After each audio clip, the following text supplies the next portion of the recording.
Everyone, I'd like to call this meeting to order at 5:34. Can I get the Pledge of Allegiance? Mr. Gonzalez, would you lead us, please? Let me know for your heart.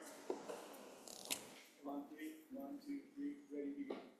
I pledge allegiance to the flag of the United States of America and to the republic for which it stands, one nation, under God, indivisible, with liberty and justice for all. Thank you. Can we get a roll call, please? Yes, sir. President Joey Acuña Jr., Here. Vice President Jocelyn Vargas, Present. Silvia Paz, Trinidad Arredondo, Present. Adonis Galarza Toledo, Here. Valerie Garcia, Present. Jesus Gonzalez. Here. Thank you. Thank you. Moving on, 2.1, we are recognizing senior student recipients of the Coachella Valley Leadership Association scholarships.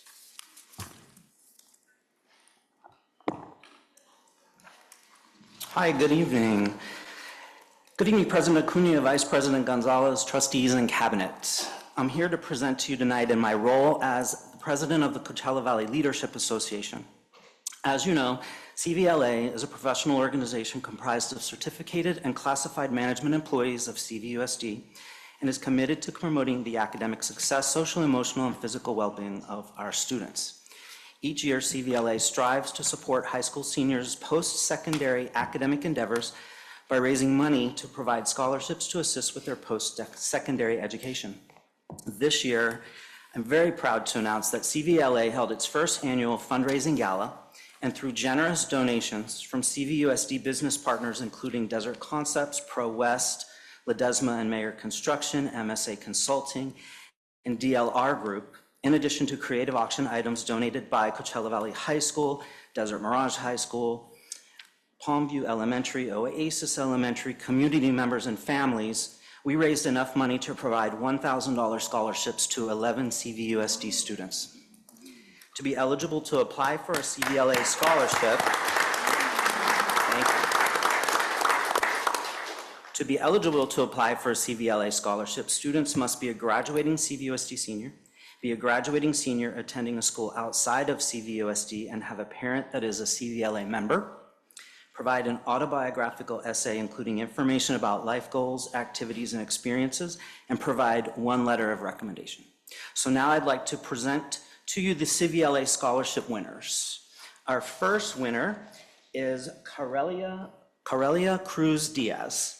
She graduated from Desert Mirage High School and will be attending Cal State San Bernardino University, or Cal State University San Bernardino.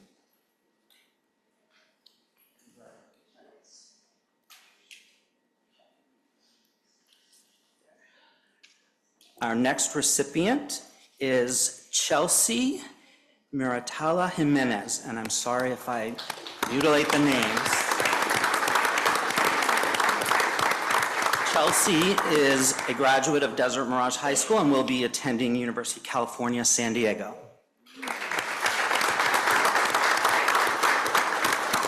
Our next recipient is Jasmine Oseguera Coit. She's a graduate of Desert Mirage High School and will be attending Cal State San Bernardino.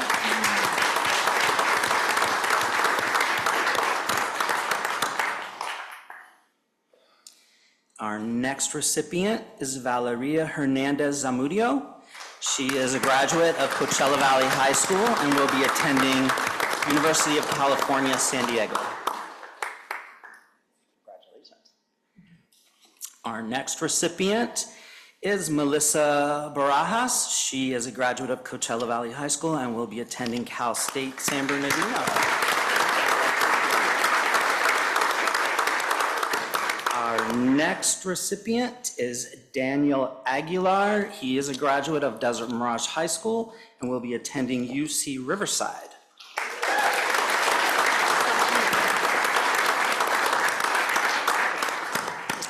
Our next recipient is Arlene Reyes, a graduate of Coachella Valley High School and will be attending UC San Diego.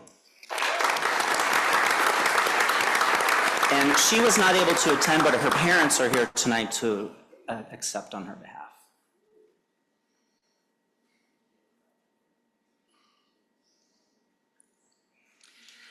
Our next recipient is Excel Tapia Gonzalez. She is a graduate of West Shores and will be attending COD and then transferring to Cal State San Bernardino.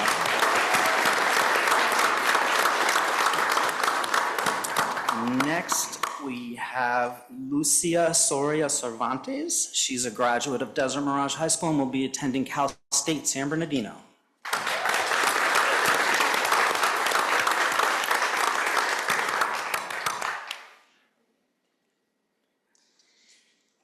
And our next recipient is Raul Lopez Rivera. He is a graduate of Shadow Hills High School and will be attending California Polytechnic State University.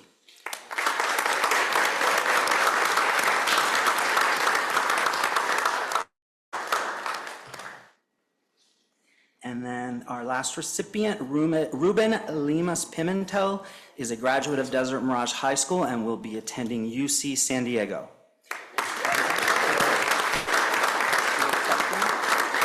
Oh, congratulations. Thank you.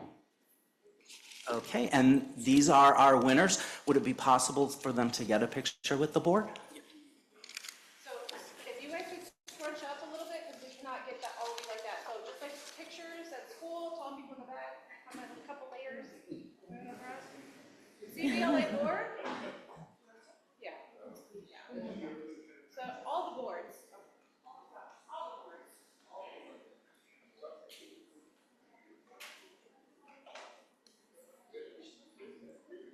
All right, there you go. So if you can see our cameras, you can see you. 3, 2, 1.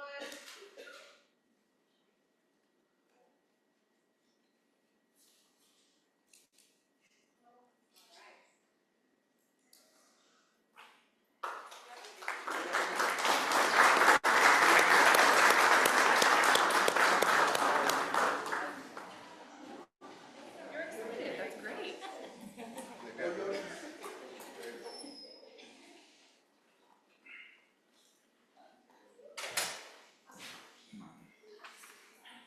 Monday? Next up, we have the Agri-Art Winners Recognition. Take it away.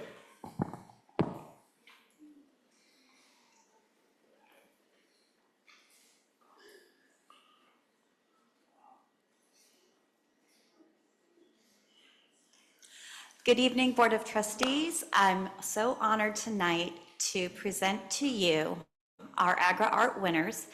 Just a little bit about the contest, and I have a guest that I'm going to introduce to help me award the winners tonight.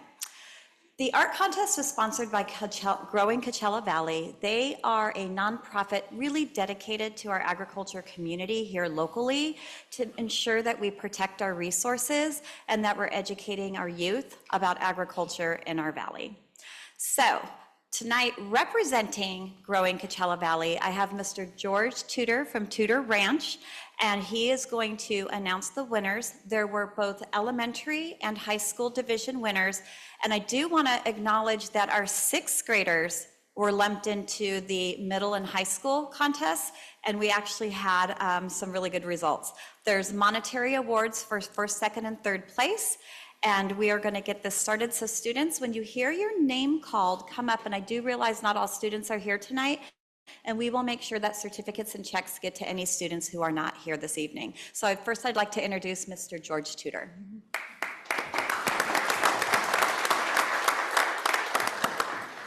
Thank you, Maria. I'd just like to say, well, my name is George Tudor. I'm the president of Growing Coachella Valley.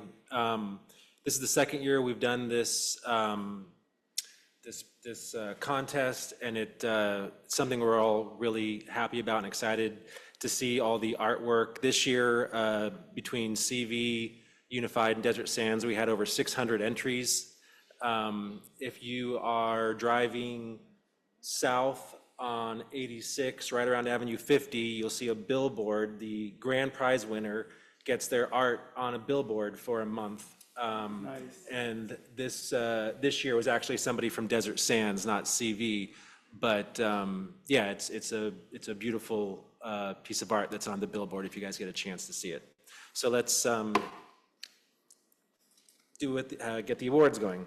So first,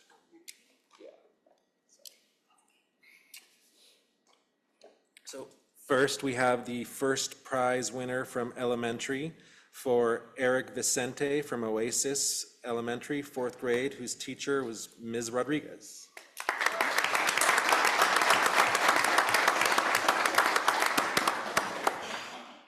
I don't think Eric's here, but his artwork is up there. Next, second prize for the elementary school from Westside Elementary, 2nd grade, Arlette Medescal with Mr. Cabantine as his teacher.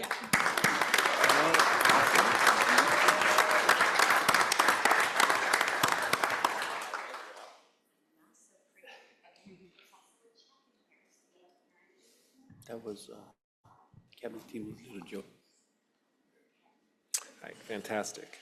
Next, the third prize winner went to Jose Medina Reyes from Oasis Elementary, 4th grade, from Ms. Chaveria's class.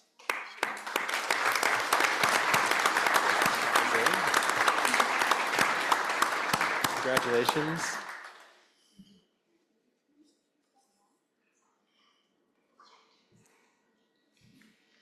And then we have an honorable mention for Samantha Sanchez, also from Oasis Elementary, 5th grade, Mrs. Rodriguez's class.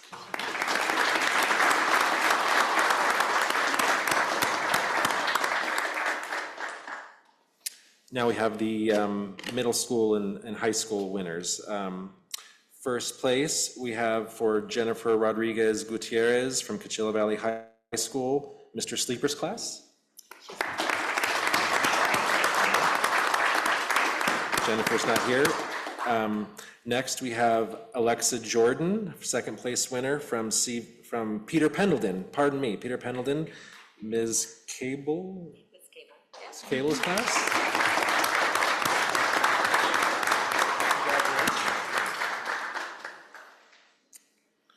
Next, in third place, we have Elda Medescal from Kauai Desert Academy, 7th grade, Ms. Mahoney.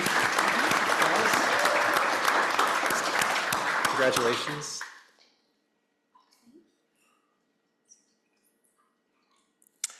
And then we have honorable mention for Natalie Lomeli, Ellsworth Kauai Desert Academy, 7th grade, Ms. Escaraga's? Yes. Escaraga's class?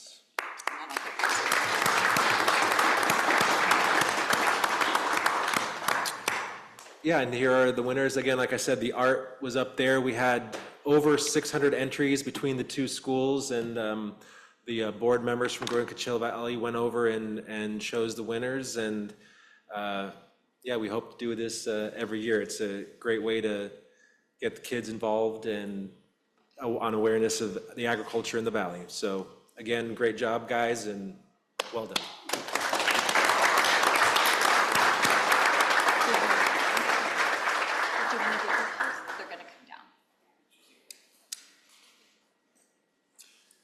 So for the parents of our two older students, the checks are inside the envelope. For the two younger ones, I took their certificates out and I have the envelope with the check. If you want to come grab them from me, sorry.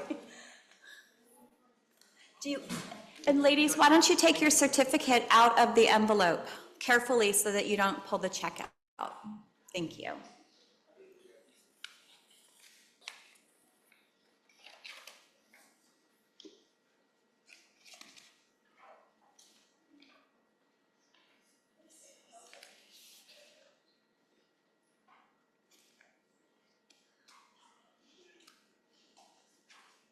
Anybody else? Thank you.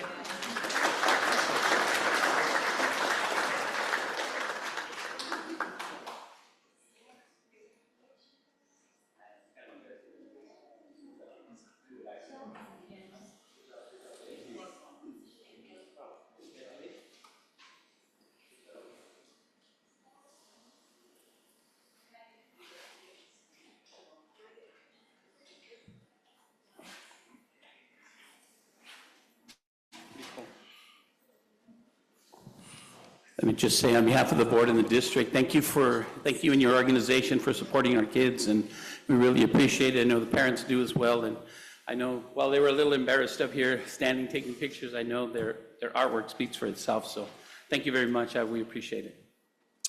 Thank you.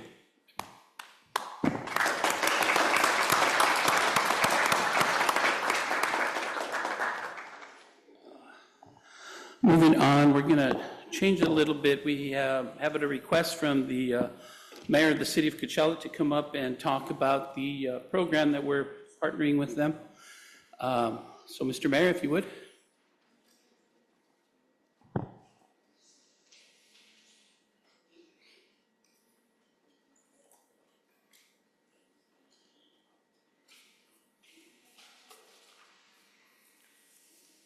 Buenas tardes. Good afternoon, Mr. President and members of the Board of Trustees. Steve Hernandez, Mayor of the City of Coachella. I'm here because pretty excited about the opportunity in front of us. Last night at our City Council meeting in a 5-0 vote, we approved an MOU with the Coachella Valley Unified School District to offer about 103, 104 students an internship opportunity throughout the city of Coachella.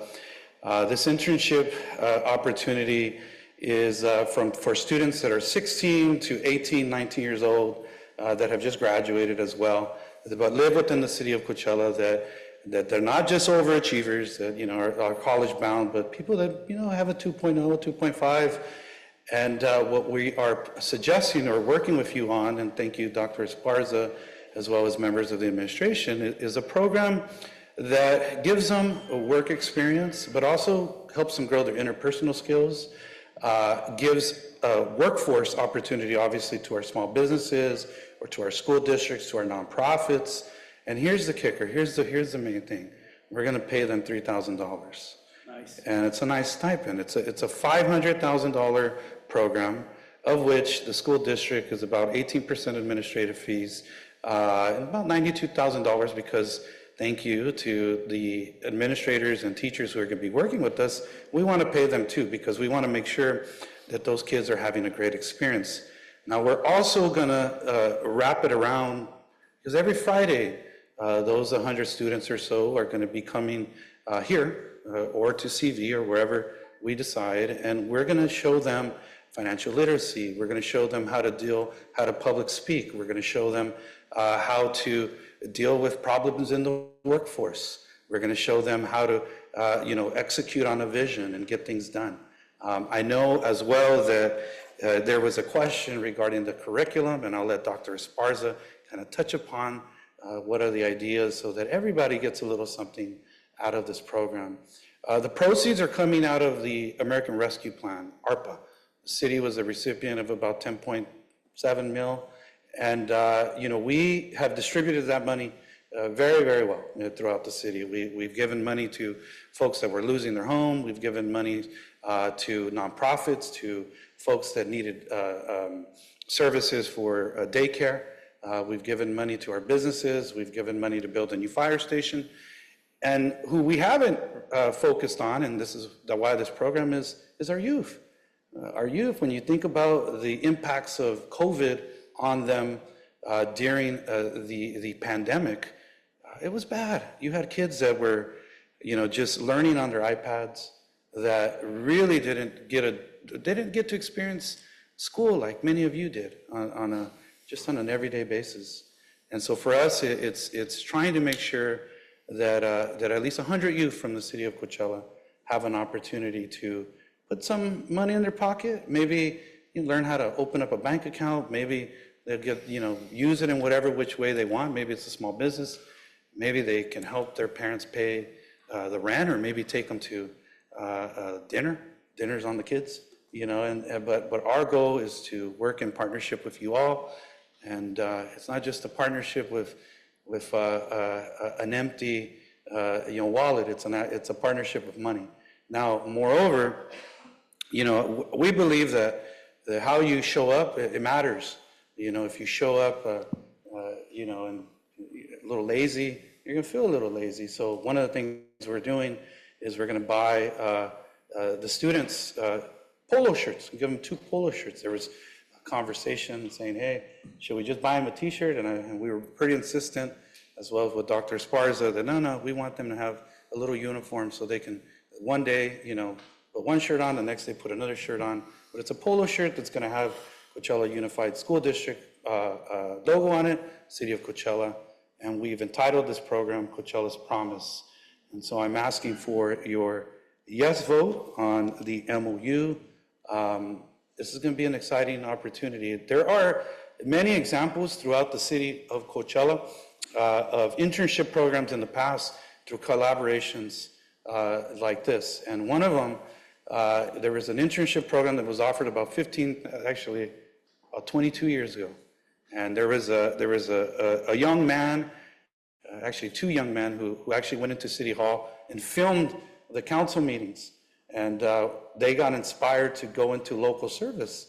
And one of them became our assembly member, Eduardo Garcia, and the other one became our city attorney, Carlos Campos. But it was an internship program in collaboration as well with the city and with the school board. So we're here to repeat that success, and maybe one of those 10 or maybe all of those 100 students are going to become the next school board members, the next superintendents, the next administrators, the next teachers, the next mayors, the next engineers, the next small business owners. It goes on and on and on. But we're here to ask for your support. And with that, I'll take any questions. And maybe Dr. Esparza, you want to elaborate on just how well we've been working together. And congratulations to Dr. Esparza, because she was part of she helped spearhead this as well. So thank you for your work. Thank you, Mr. Mayor. Anybody have, do you want to make a comment, or anybody have any questions? Anybody have any questions? Before Dr. Esparza speaks, Mr. Mayor, I personally want to thank you for thinking out of the box, right? And really kind of filling those voids that we all know exist. And I think it's this type of thought, right? It's this type of collaboration that really allows us to create a better community. And thank you for always being that, right? And I'm excited. I'm excited that the kids are going to, as you said, not only are they going to be part of an internship program, but a paid internship program. Mm-hmm. And at that age, $3,000 goes a long way. And it could be something so simple as going to dinner, or, something more important, right? But thank you for the work that you're doing, and I'm excited to support the idea and the effort. Yeah, thank you. It is a 6-week program. It's not a long program, but it's a 6-week program. We know kids like to sleep in a little bit in the summer, so they got to report to work about 9:30, and then they'll be out by 3. And so we want to make sure that they get to enjoy summer a little bit. But the great thing is at the end of summer, kids will be buying lunch. They'll be contributing to our local economy, and they'll gain some great working skills and be part of our workforce here in the city of Coachella. Anybody else? Do you want to say something? Comments? Yeah. Well, thank you so much, Mayor Hernandez. I'm really excited about this proposal and the partnership. I had the opportunity to go to the council meeting last night, so I really appreciate staff that was there and, the collaboration to do this. I think one of the things I mentioned, for oftentimes, with our families, we don't have the luxury of doing free internships that can be very critical to, really launching our careers, right? And so I think that opportunities like this really give our students, a level playing field, and maybe going into, public service or whatever area that we don't often see, right? Or we don't often get to experience. So really excited for this, and really thank you for the collaboration. I will say that part of this effort is going to be to document the kids. It's going to be to create a narrative that's filmed, so that we can tell the story and not only look for, maybe go more government funding, but private funding, so that maybe we can do this year on a day, like on the yearly. And maybe it's not 500,000, maybe it drops down to 200,000 or 300,000. But the idea is to really create a program that helps our kids and gives them, work experience. I think when you look at society right now, it's not just, the white collar jobs, it's all jobs. And we want to make sure that our kids have an opportunity to enter into the workforce and and be prepared and gain the skills. So I look forward to the collaboration with all of you, because I'm going to ask you to participate in that documentary on how we're filming the kids. It's going to be filmed by kids telling the story about the kids, like what it's going to do to them. And so we're excited about that, and it's going to bring positive news to the east side of the valley of how we're working together. So thank you. Anybody else? I noticed the city manager just walked in and Yes. Mr. Gabe, Gabriel welcome Martin. up. Come up. I don't know if he wanted to speak.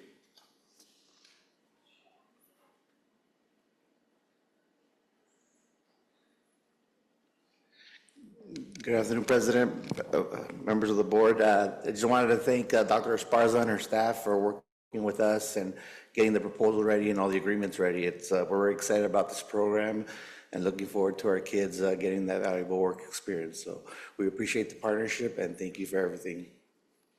Thank you. Do you want to mention something? Well, the first thing they said is, we have some money. And I said, we have students that need it. And so it was something that was created really fast. It's been, I think, maybe 6-7 weeks when we first met, and we just started meeting on Zoom and started getting everything in place and making sure that we had the supports. I do have to give credit to Ana Garcia, who is our parent manager, who's really been integral in making sure that we have the students that qualify. And what I mean by qualify, not by GPA, but that they don't have a lot of classes to make up, and they do have the opportunity, and that we're not only at CV High School, because this money was for the city of Coachella.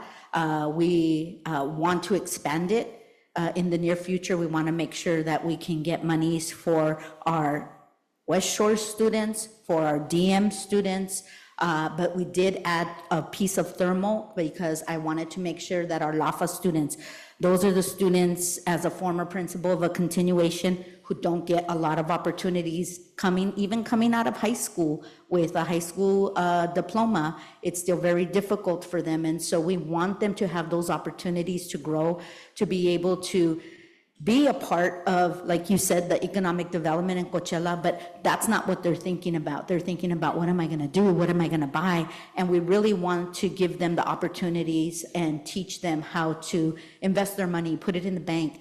What's the margin on a savings account? How do you invest?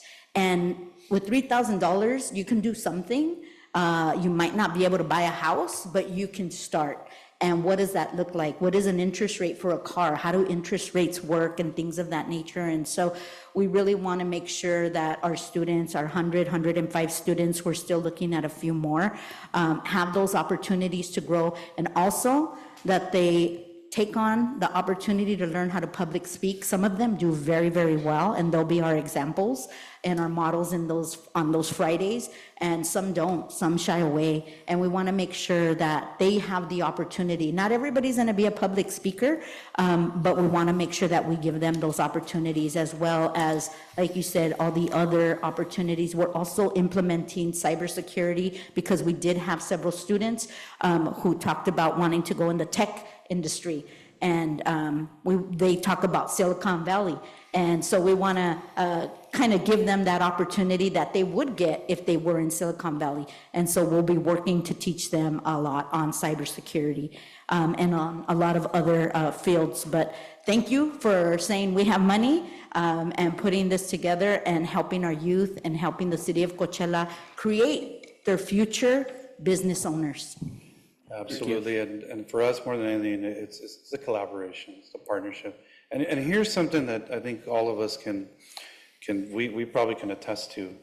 You know, a lot of growing up here in the eastern end of the valley, if you were at home, or if you were part of the workforce was working in agriculture, and it was piscando uva, let's face it. And this is going to give students an opportunity to be in the AC and be underneath a roof, but gain a lot of skills and be part of our community and economy. So thank you. I ask for a yes vote, and we're all ears, and we will continue to work with you all. Thank you so much. Thank you. Thank you, Mr. Mayor. Thank you, Mr. Martin.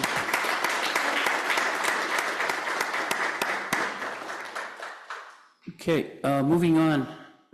Public comments, closed session. This is an opportunity for members of the public to address the governing board regarding any closed session items within the board's subject matter jurisdiction. Please complete a request to address the governing board form and hand it to the recording secretary. Speakers will be limited to 3 minutes per person with the maximum of 20 minutes to each subject matter.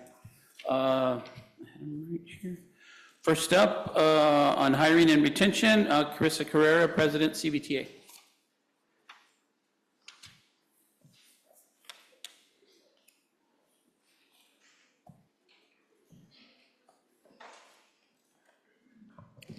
Okay, good evening. Carissa Carrera, President of Coachella Valley Teachers Association. Previously, I have shared concerns with recent hiring practices, but tonight I'd like to share a concern regarding administrator retention. Over the past 2 years, we have lost or are about to lose 23 administrators. These are positions such as superintendent, assistant superintendents, directors, coordinators, principals, and assistant principals. Almost none of these people left because they wanted to, and I'm not going to sit here and pretend they did. Many of them have had their contracts paid out, hundreds of thousands of dollars that should have been spent on our students. That number of administrators alone should be shocking, but if you dig a little deeper into who held these positions, it gets worse. 23 administrators, 12 of them white, 6 of them black. Why am I pointing this out? In the fall of 2019, one of our school board members sitting here tonight stated publicly, if you don't look like me or sound like me, you don't belong here. Another board member also sitting here tonight stated that if you aren't from here, you can't understand our students, and regularly calls people outsiders. The rest of the board, by remaining silent on these discriminatory attitudes, you are complicit. We are a district claiming to be inclusive and equitable, but we are not. With diversity comes change and growth, but it appears that is not welcome here, and things are going downhill fast. CVTA has already asked for an investigation into the Ed Services situation. We'd now like to request an investigation into why these administrators were released from their positions. And please don't say they chose to resign, because we all know that's not the truth. Thank you. All righty, thank you. Next up, I believe it is Tail Westman, CSCA employees.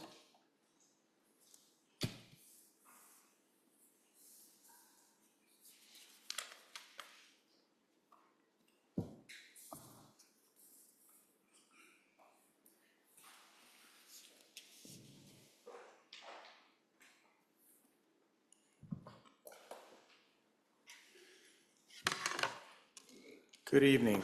I am the CSCA labor rep, Dale Wisman. Beth Caskey was a labor rep here from 2015 onward. She's now the field director for this whole area of Southern California for CSCA.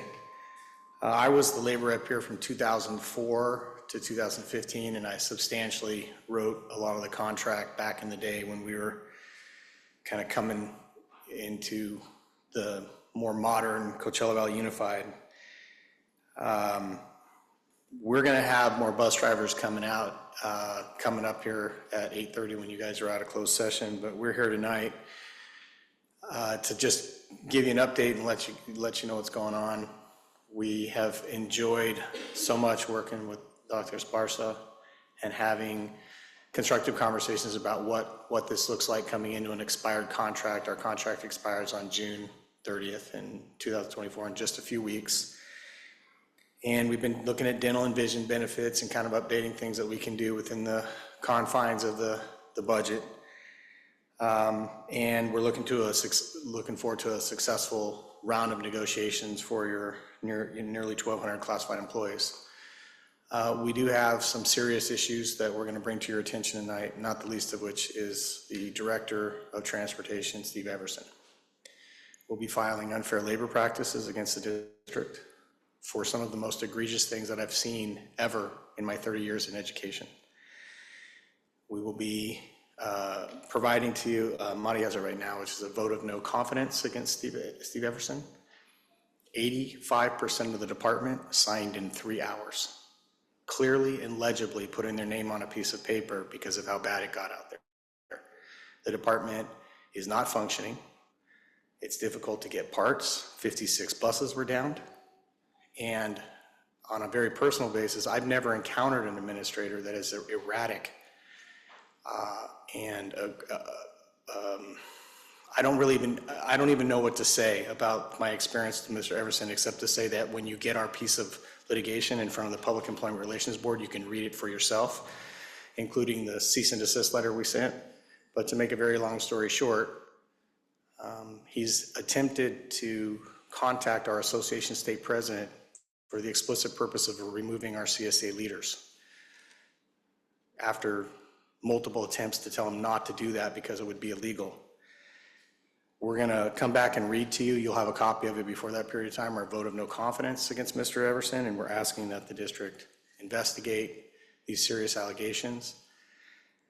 And we'll see you back at 8:30. It's good to see everybody again. I haven't seen some of you for some years, and I'll be your labor rep now going forward. Thank you. Thank you. It has been a long time. Moving on, motion to enter into closed session? Have a motion, do I hear a second? Second. Have a motion and a second, all those in favor? All right. All those opposed? Motion carries. And we will be back at, time are we coming back, Monday? 8:30. Huh? 8:30. 8:30. All right, I think we're all back, we're gonna get started. We had a motion and a second to return to open session. Motion was carried 7-0. 4.2, oops. Hold on.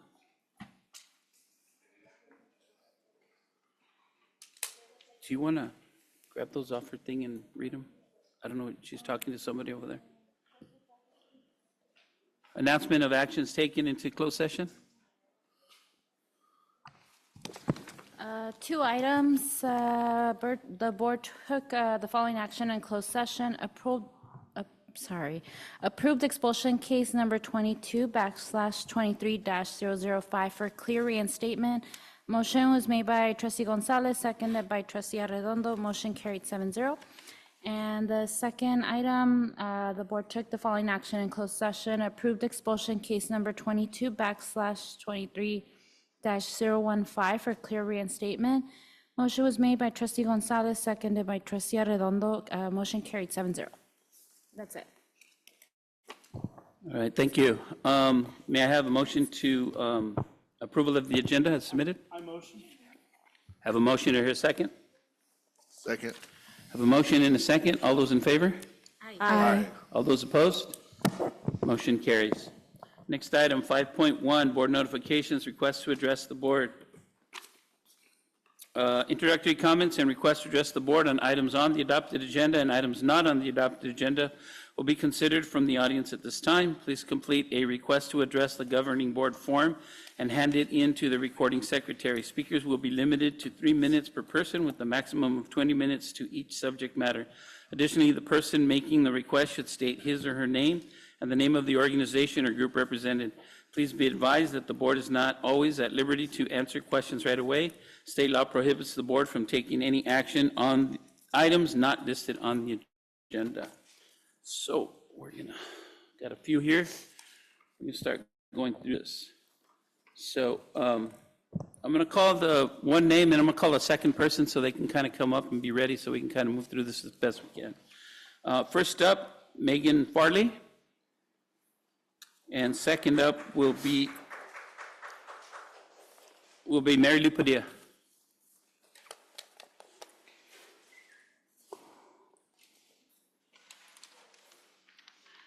Good evening, Board of Trustees, President Joey Acuna, and the extended cabinet.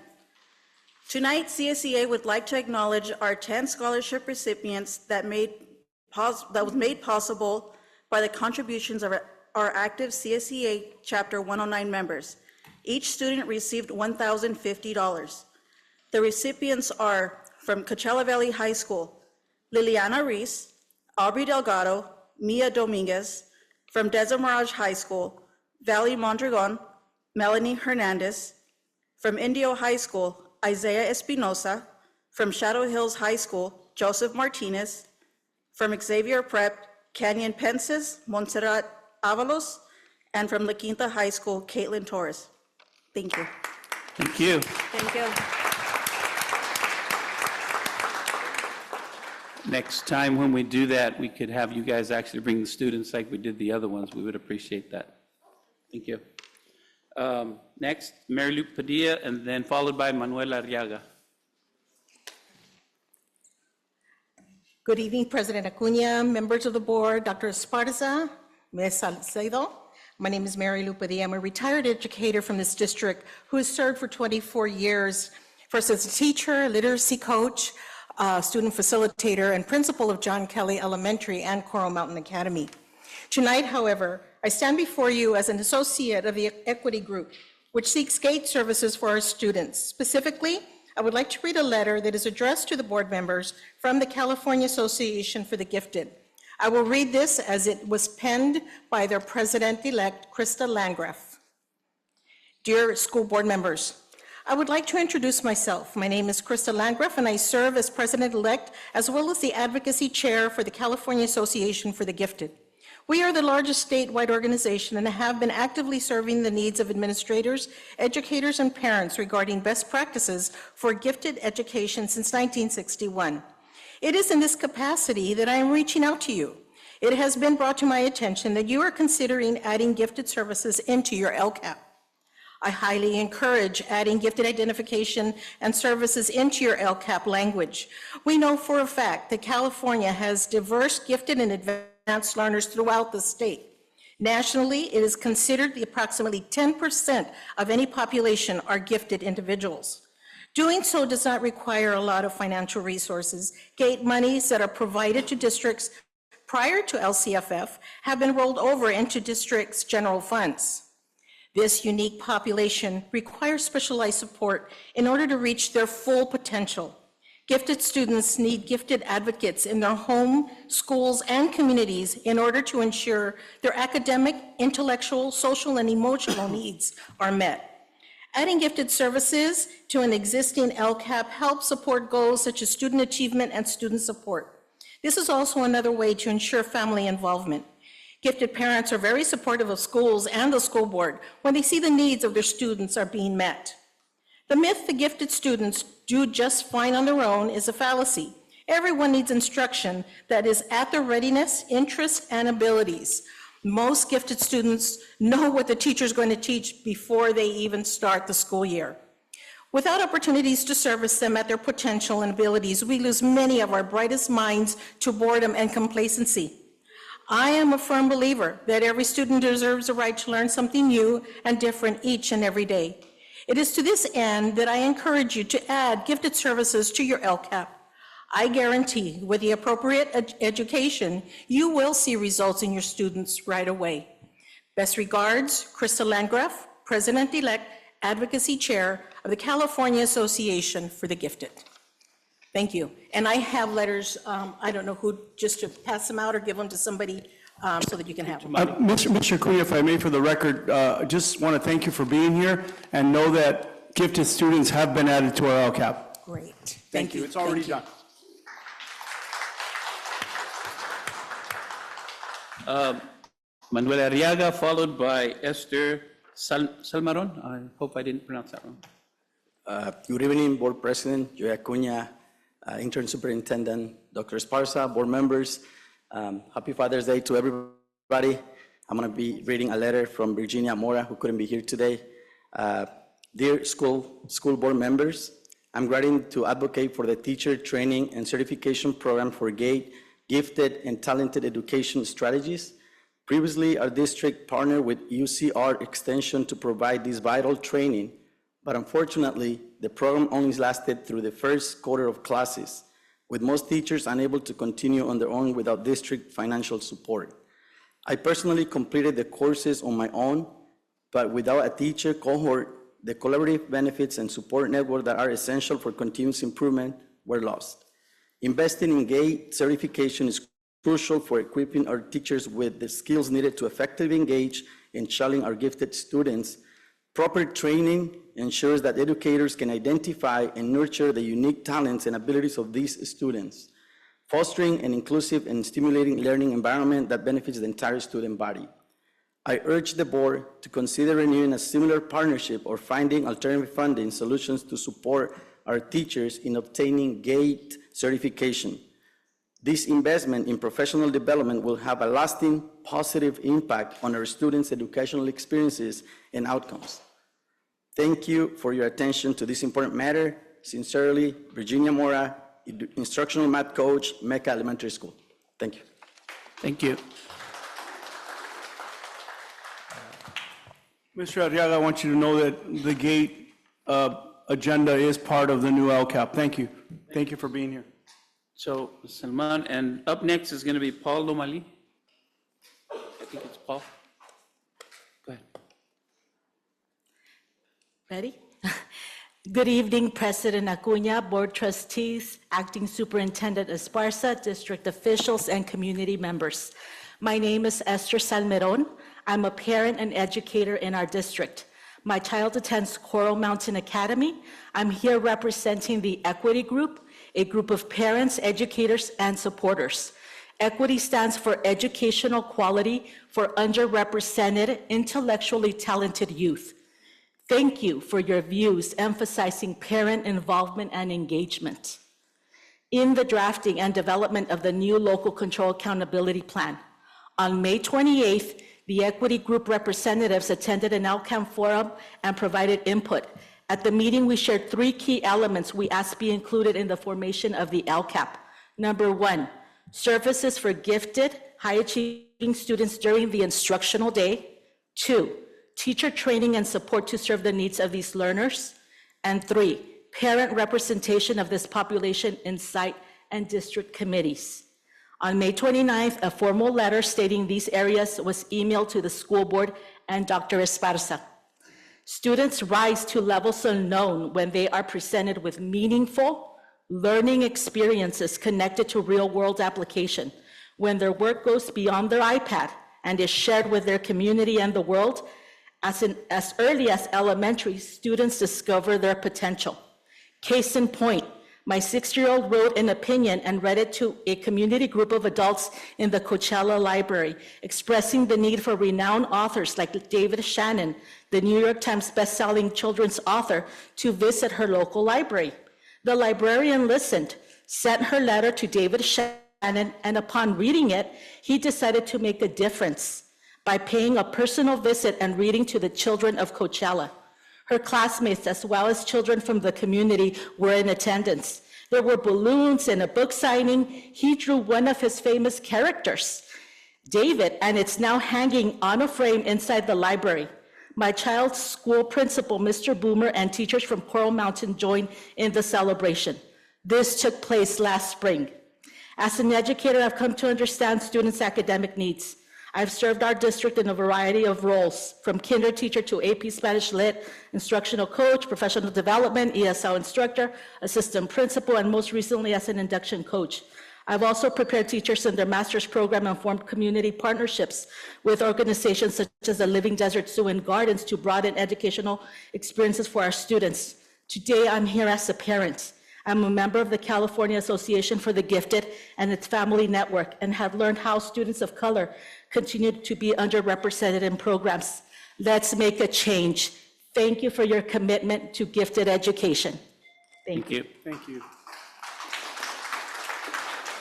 Next, we have Paulo Mali, followed by Veronica Dueñas.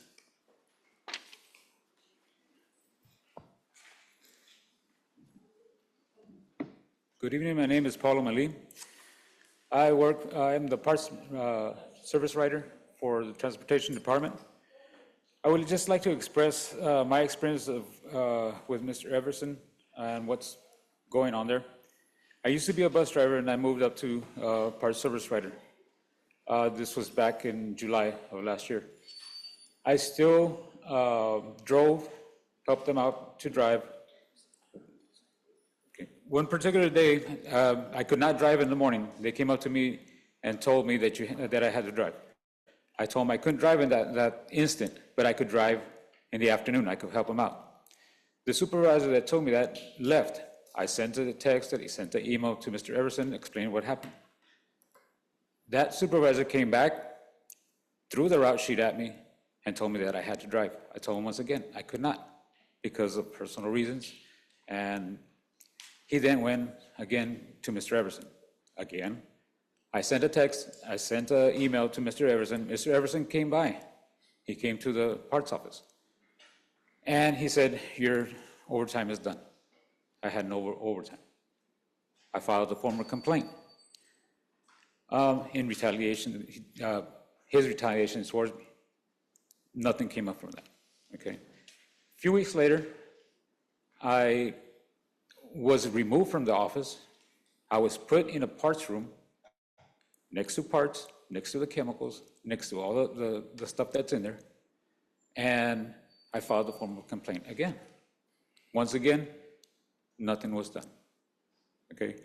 I don't know how the investigation goes by, who does it or how they do it, but obviously they can't see what my fellow coworkers can see.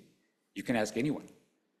Anyone that works in transportation department can tell you what's going on. And what I see is poor management, really poor management. Because there are a lot of good people working there that do not deserve it. They do not deserve the treatment that they're getting. And I'm just not talking about me. There's a lot of other people that are getting bashed, and it's not fair. Thank you.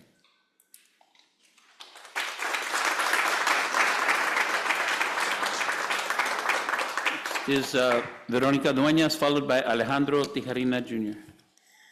Good evening, Board of Trustees, President Joey Acuna, Extended Cabinet. I want to talk about an incident that happened with the bus on or about May 14th. I don't know if you guys have heard about it, but it's something that happened. And my driver is currently out on medical due to the fact of the incident that happened. Bus 129, which is a Collins bus, was down for many years. The previous director of transportation put the Collins buses out due to the fact that these buses would automatically stop and shut off wherever they were at.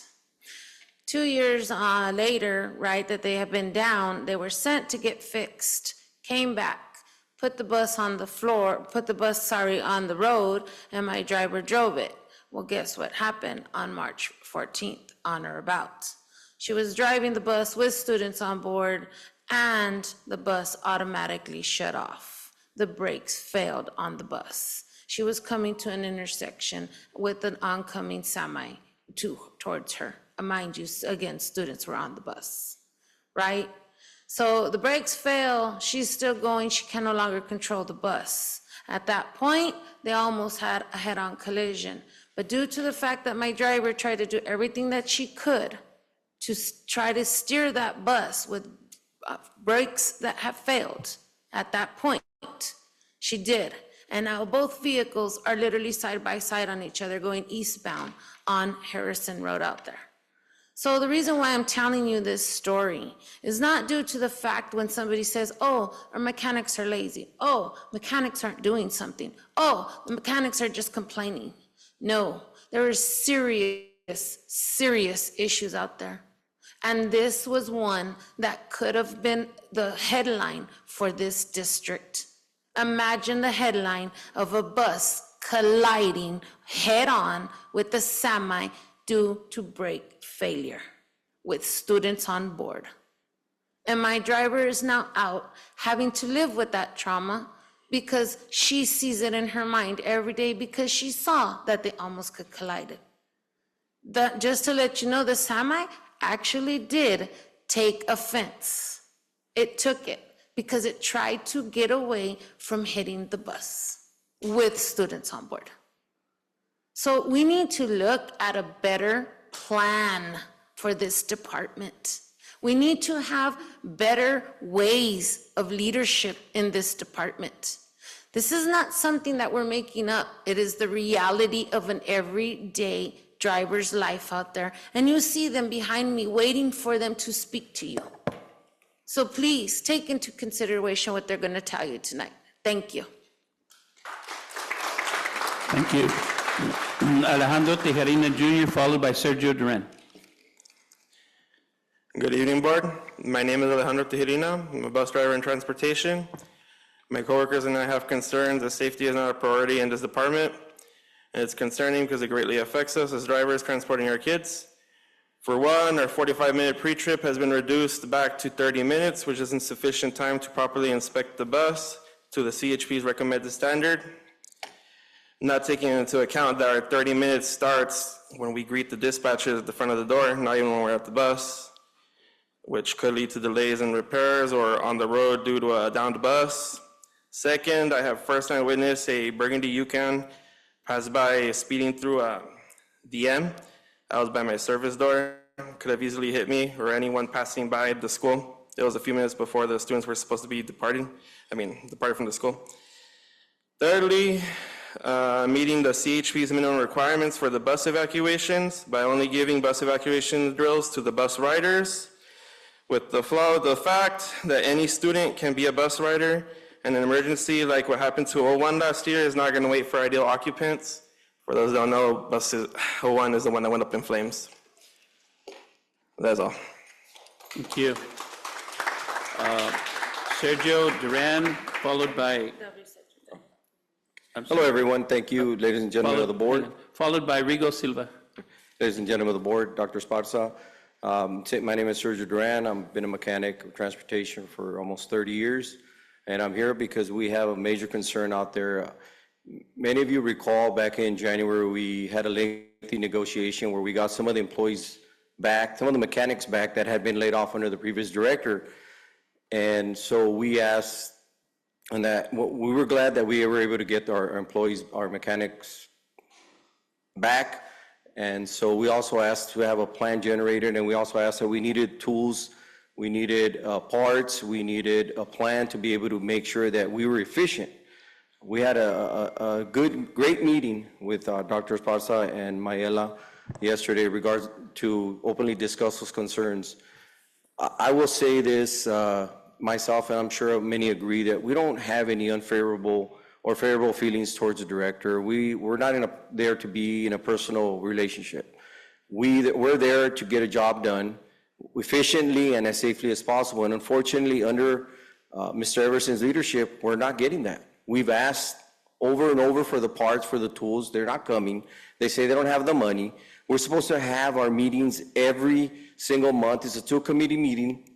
It's contractually been negotiated, and it's an MOU with the district and CSEA. And the last meeting we had was in March. When we come around him, he ignores. He finds a way to go around, doesn't want to have a conversation with us, doesn't want to meet with us. I don't know what's going on. I don't know what else we could do. We can't continue to sustain the level of buses that we need if we're not given the proper tools, the proper equipment, and the proper parts, and even a direction.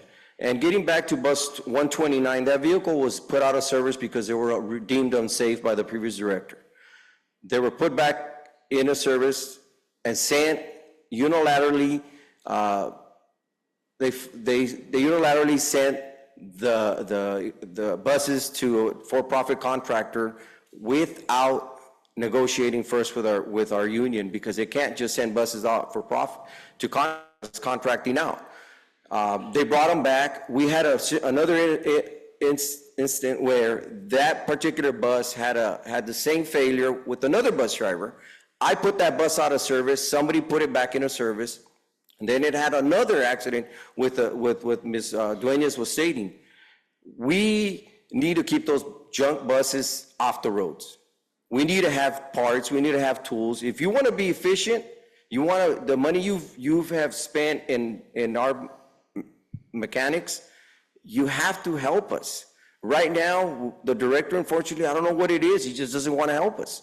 And I hope that you can lead us in a better direction than we have now. Thank you. Thank you. Rigo Silva, followed by Paul Medina. Hi, good night, Board Trustees. My name is Rigoberto Silva. I'm a mechanic at Transportation Department. I'm here to tell my frustration of having a director so incompetent that makes decisions not having a solution or procedures or without thinking on the domino effect. As example, today we came to work and part room was locked by director decisions. Mechanics start at 4 a.m. because drivers do pre-trip buses, and if there's a defect, they will come to us for a small repair like head bolts, a broken switch, or to make sure the bus is safe to drive. Parts guy come at 7, and so there were 3 hours without parts. The directive was to lock the door every time parts guy was out of the room. Later on, at 1 p.m., I got to work on a bus with a defective entry door needing a valve that I couldn't get because the parts guy was out. There's no procedures or communication on how to get parts or the steps to follow. I found a temporary solution, risking the driver to be locked out of the bus. As of right now, we still have no procedures on how the thing is going to work.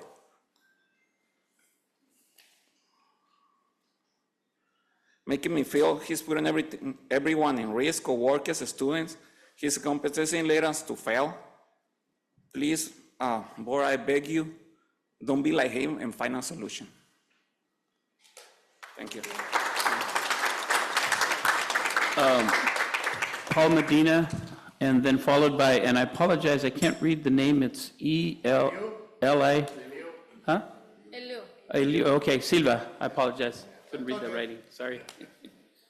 All right, good evening, ladies and gentlemen of the board and Dr. Esparza. My experience with Stephen Everson is my first experience is I was selected to be one of the, to be a trainer. And during the time I interviewed, one of the gentlemen from the Garner, one of the main guys there, he was talking about his truck, his work truck. But during the time, I was just sitting there listening to what they were talking about. Mr. Everson said, you know what? I give mechanics overtime, but a lot of the mechanics don't want to work the overtime. Well, he ends up telling Mr. Everson, he goes, if you get one mechanic to work just one mechanic to work, you can't contract out.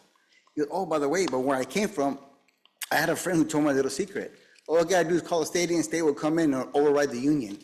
He goes, so don't worry about that. My second situation with Mr. Everson, I went in the day prior before our mandatory meeting with another bus driver. She had kind of concerns. During that meeting, he goes, oh, by the way, I'm gonna take away the bus wash, because he talked about the president of the union, you guys can't work overtime. So she stopped you guys working overtime for bus wash. So I said, okay. So the next day, before we had the mandatory meeting, the driver that I went with the meeting with come up to me and she goes, Paul, Isadora never took away the overtime. He goes, I don't know what he was talking about this station, but I want you to call Isadora and ask, and confirm with her. So after my morning route, I called her and I said, Isadora, I was talking to Mr. Everson and he said you took away the overtime. He goes, that we can't do bus wash. He goes, yeah, Paul, I did. He goes, but I told him what he cannot do is you guys cannot wash a bus and take pictures of it, because we go by the truth law. He goes, you guys can't do that. He goes, that's what I told him you cannot do. So later after the mandatory meeting, you can tell he was a little bit upset. And so when he talked after the meeting, he guaranteed 15 bus drivers that work summer school. He goes, I'm gonna give you guys 8 hours. Well, during that time, during the meeting, he was talking about drivers that were washing buses, but they're charging to wash the buses, but weren't actually washing it. So I go up to him, Mr. Everson, are you going to bring in the buses? Oh, well, you know what? You're a liar. You run to the union. Well, he doesn't realize that I'm a former job steward, just like Veronica. I sit on the e-board. I don't have to run to the union because I was the union. Right now, I'm just a site rep. So later that afternoon, is when he was going to give us the 8 hours, he was all upset, so I kind of so I got upset. I told him, you know what, Mr. Everson, I'm not a liar. First of all, I'm a man of God. I don't need to lie. I don't have to lie. So later that afternoon, he had promised one of the drivers 8 hours. She gave her 1 hour. When he went back, he goes, oh, by the way, I'm going to take away the behind the wheel training.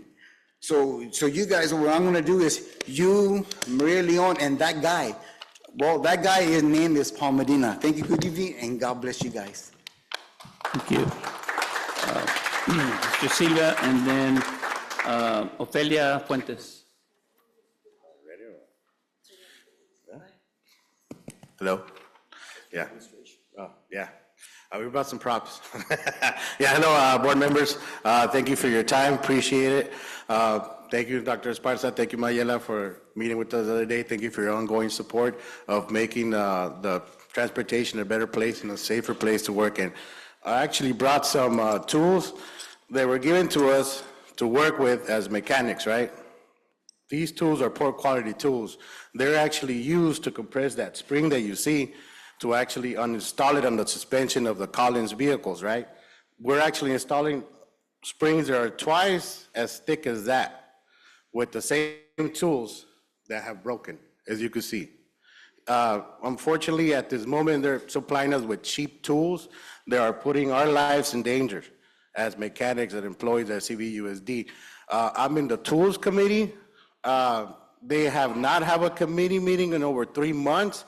We had agreed to buy specific tools that are not cheaply made. There are quality tools in order for us as mechanics to keep repairing these vehicles that transport the kids and our coworkers. By giving us cheap tools, you're putting everybody in danger. You're actually, huh? Oh, we actually they bought this tool 3 times. 3 times it broke, by the way. Just to let you guys know. This is an ongoing concern. We went through this with Apolonio. We're going through this with Steve Everson. They're just neglecting us again, basically. They're not giving us the tools that we need, the time that we need to actually fix the bus properly. And like most of my coworkers are saying right now, there's no planning on his behalf. There's no plan. There's no moving forward. I think he's deliberately actually doing this on purpose in order to contract out our work, which that should have been done. That should have been done. I believe the district should be supplying us with the tools and giving us the actual time to actually fix the vehicles so that those vehicles won't be turning off in the middle of the road while the kids are actually being transported. You know, if you guys could see for yourselves, would you guys use this to fix your own vehicle? If you guys could? Or would you guys buy some proper quality tools? You know, these are the facts. Now, from me to you guys, can you guys help us? You know, I extend you guys are welcome to join us at the transportation. Any one of you guys at the board members, you know, you guys are welcome to come down and we could show you, you know, for yourselves. You know, one thing is me bringing the tools, one thing is actually me showing you what's actually happening down there. You know, and I actually, you know, that would be the greatest thing if you guys actually do show up. Thank you, appreciate it. Thank you. Ofelia Fuentes, followed by Ravi Mendez Santana. Good night, board members. My name is Ofelia Fuentes. I'm a driver for 34 years. 2 main points that I want to address here is our safety in the yard. We have 4 gates, only 1 is open. I think our director, I don't know what he's thinking, that we deal there with fuel, different types, that is gasoline, diesel, propane, and natural gas. Can you imagine what can happen to us in there? The other one is the state of mind every time we get to our work, how we are treated over there by the dispatchers. I write down some things that I hope I can go over I'm not going over my 3 minutes. We all know that a company, when it hires a person or as an employee, there is a chain of command to follow. And it should be as a seniority list, without having preference or favoritism of any type. Example, fixing times en route, fixing field trips to accommodate drivers that are light, or giving extra work to drivers with less seniority, even though a driver above in seniority list offered to help without question, without what kind of job she's gonna do. She's gonna do only asking for the time and the route or the stop that she has to go. And this happened this morning. Besides that, it's been happening that I'm being counted with the same person about 2 years. Constantly with those dispatchers with the attitude that I'm the one that runs the show here. And the director pretends not to know that this is happening. With my own experience, I have complained about dispatchers giving extra work to a driver below me in seniority and did it right in front of me and in front of other two drivers. If she's willing to do this in front of me, what could it happen when I'm not seeing it?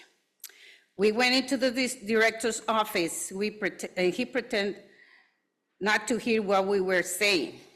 He smiled and sarcastically turned his face to his computer, ignoring the reason for being there. For me, his behavior and his attitude was a massive unrespectfully of showing care for us. On the other hand, if the director led some supervisors to run the transportation department, why do we need him for? One last thing, to all my new co-workers, there is nothing against you guys. Remember, many of us are leaving soon, retire or just leave. You are the next one to be in the real world in dealing with inconvenience, retaliations, bias, and favoritism, and more that will affect your future. Thank you. Thank you. Javi Mendez Santana, followed by Luz Marmolejo. Oh, Molejo, okay. I apologize.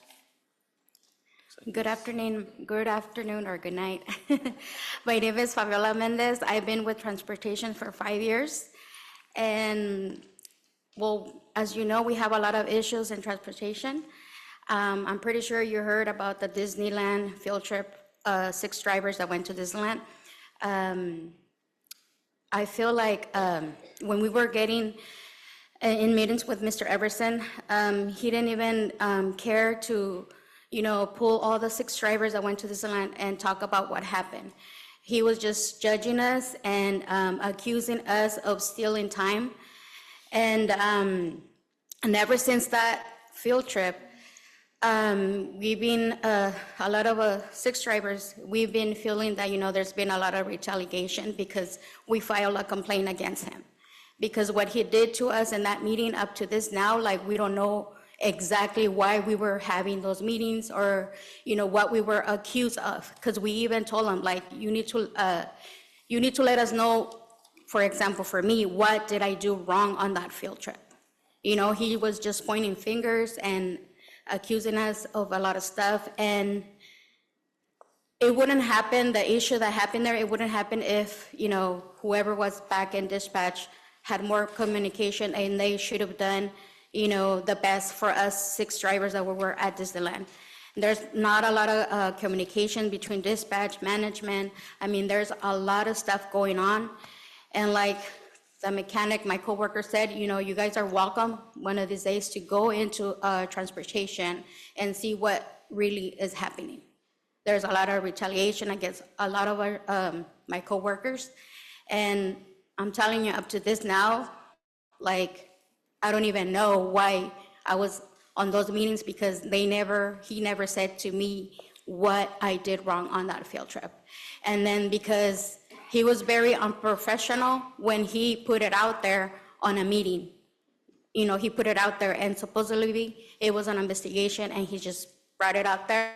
And soon enough, when I came back from work, there was all kinds of rumors. So he needs to be more professional, or he needs to, I felt like he doesn't even care for us. Because we tried to talk to him, and on the meetings, he was very rude, making faces, and he would just say, stick to the questions. Stick to the question that I'm asking you. So that's all I have to say. Thank you. Who's next, followed by Dale Weissman. Buenas noches. Mi nombre es Luz Marmolejo y no voy a hablar en español porque me siento más confiada. Ok, yo estoy aquí porque yo tengo trabajando aquí 10 años, siendo chofer 18.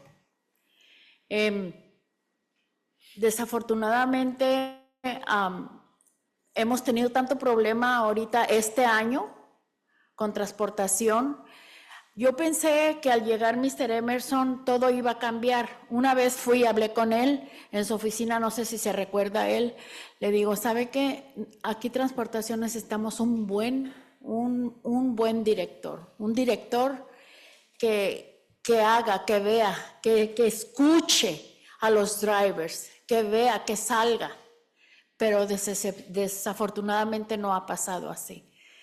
Nos hemos llevado todos una gran decepción con Mr. Emerson. Al parecer, yo no sé si él lee el contrato o no lo lee, o simplemente se deja llevar con lo que los dispatchers le quieren que él sepa nada más.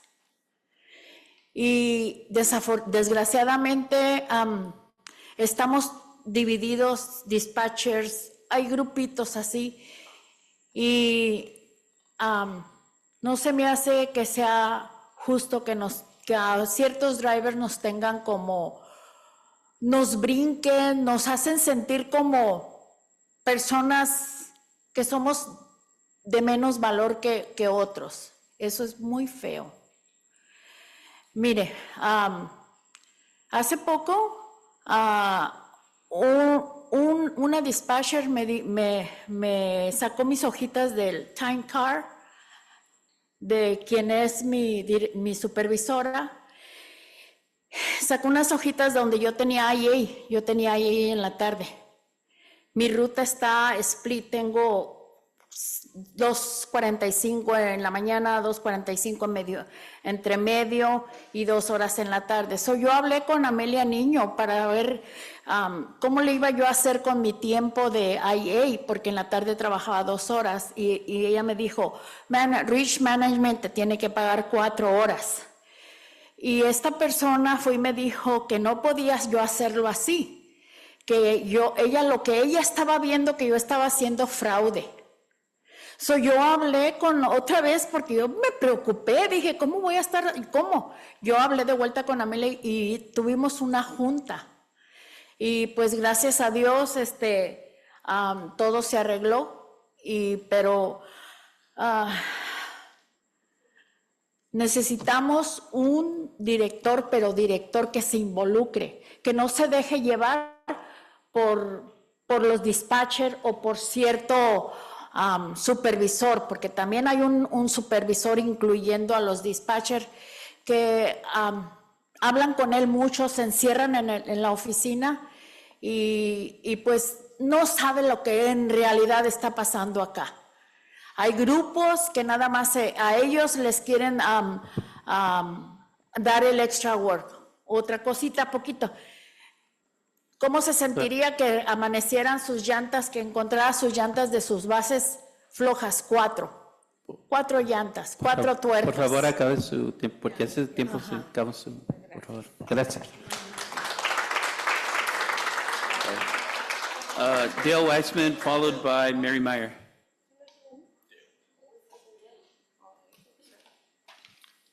Hi, everyone, again. Dale Wisman, I'm your CSCA labor rep. I want to appreciate these bus drivers and mechanics, some of which have been up since 4 in the morning, to stick around after that extended closed session. You have the vote of no confidence. It speaks for itself. 85% of the department or so, 80+% of the department signed in a matter of 3 hours. That's an astounding statistic because we had, I think, 11 or 12 people out on routes and a few people sick. So that was essentially everybody but a few people who could possibly sign on the day we got it signed.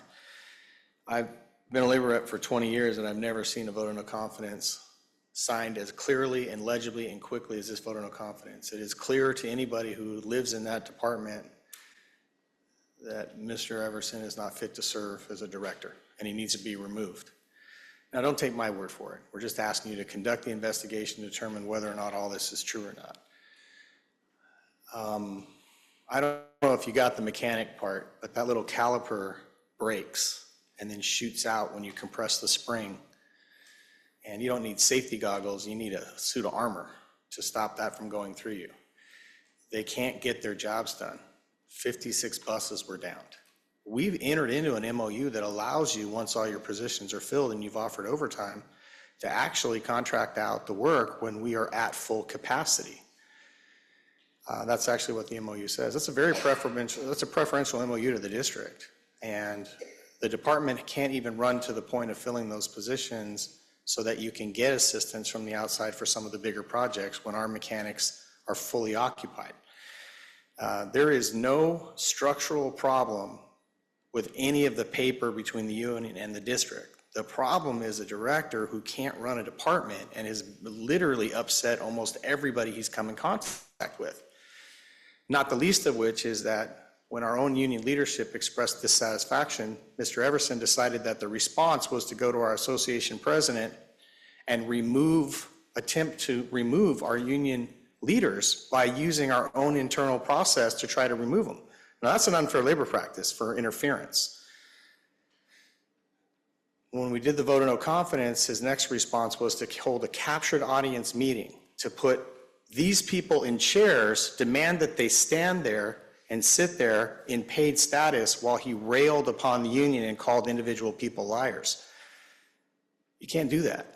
That's improper communication. You don't get to use your power of the purse to pay people to sit there while he trashes the union. That's also an unfair labor practice. He's not fit to serve. Please conduct the investigation and listen to what these folks have to say. Thank you. Thank you. Mary Meyer, followed by Brandon Ulloa.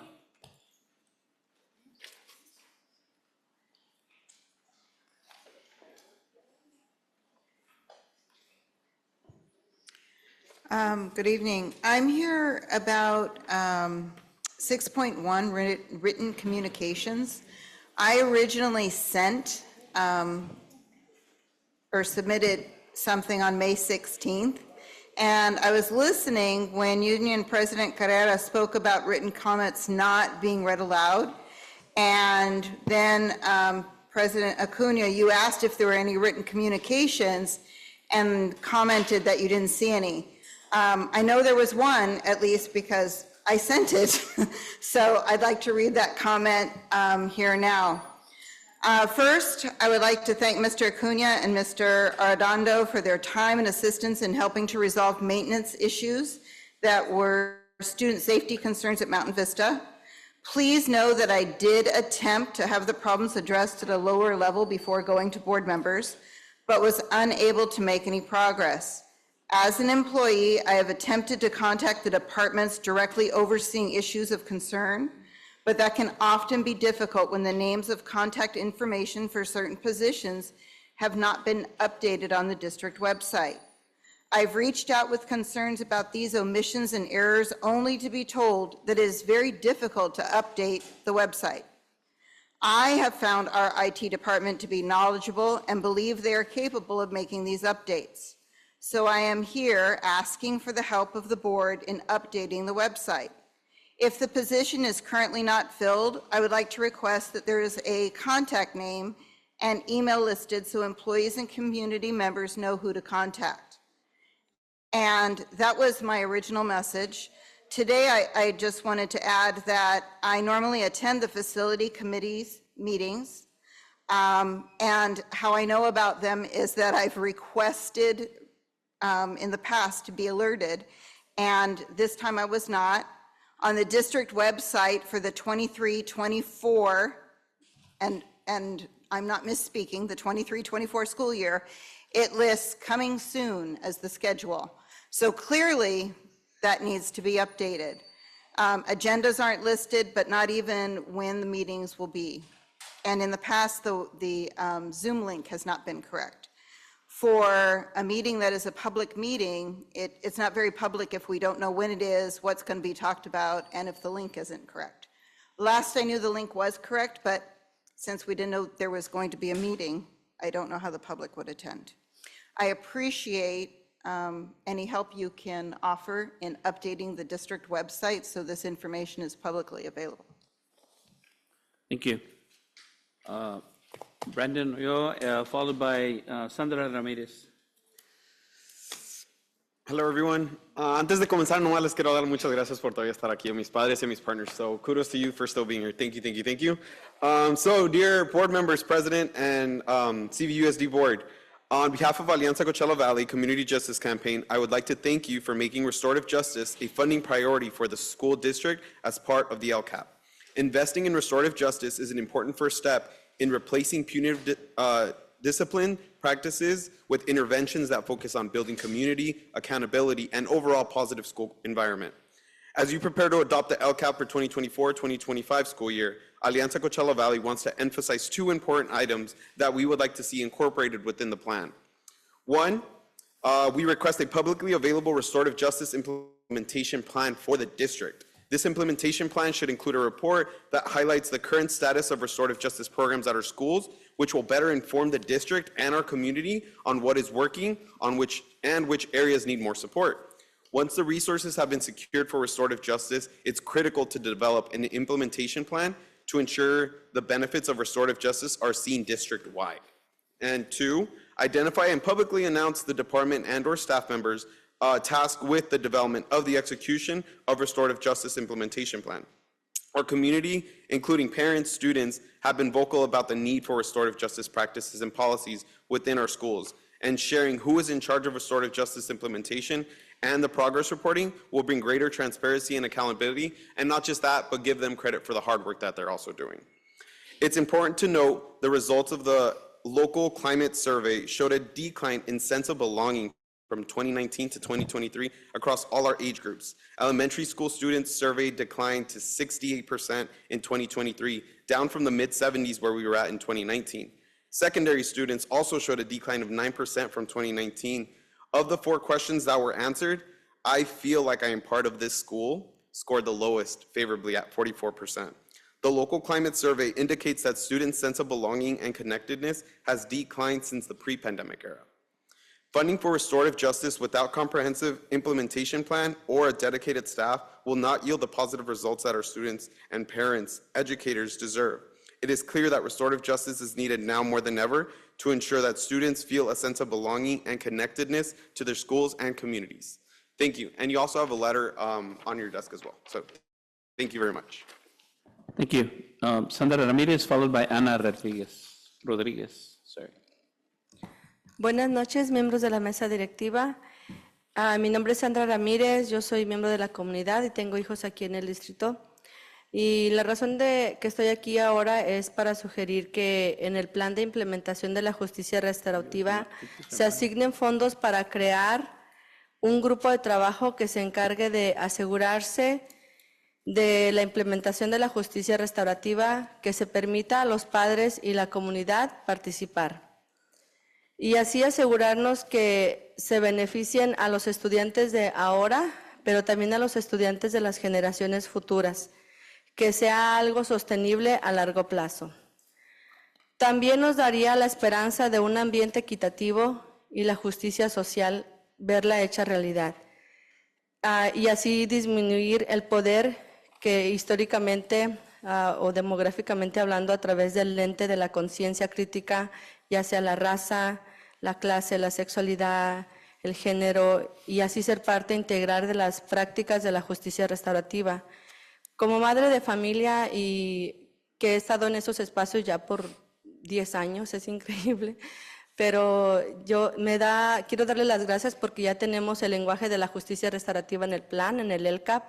Nos tocó picar piedra, no tocar puertas, nos tocó picar piedra porque no existía ese lenguaje, nadie estaba hablando sobre eso. Gracias a Build Healthy Community, que ahora es Alianza, una gran organización que se ha enfocado en realmente tratar de hacer un cambio social. Y me da mucho gusto y me siento muy honrada y orgullosa de ser parte de ese cambio. Entonces vamos a seguir siendo parte de estos espacios hasta que realmente veamos algo que sea esperanzador, que sí realmente se lleve a cabo a su total implementación de la justicia restaurativa, porque sabemos que los beneficios son más que el esfuerzo que se está haciendo. Muchas gracias y pasen buenas noches. Thank you. Ana Rodriguez, followed by Elvira Cabrera.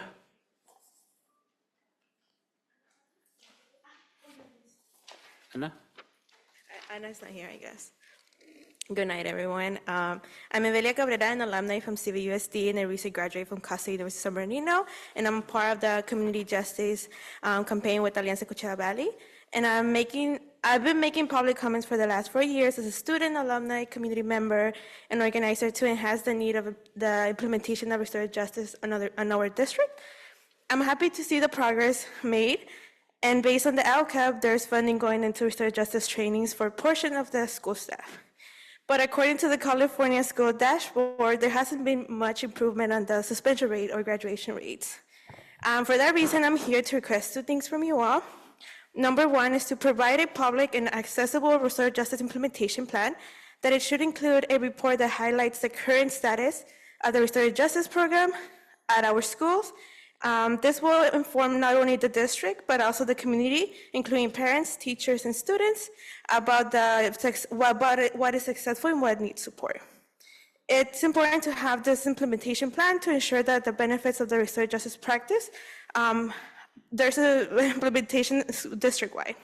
Number 2 is to identify the departments and staff members tasked with the development of the restorative justice implementation. By sharing this information and the overall process, this will bring transparency and accountability. This could also help us as community organizations and members to support by providing feedback and ideas. Lastly, I would like to take the time to thank the students, parents, and community members for the passion and dedication they have had throughout the school year.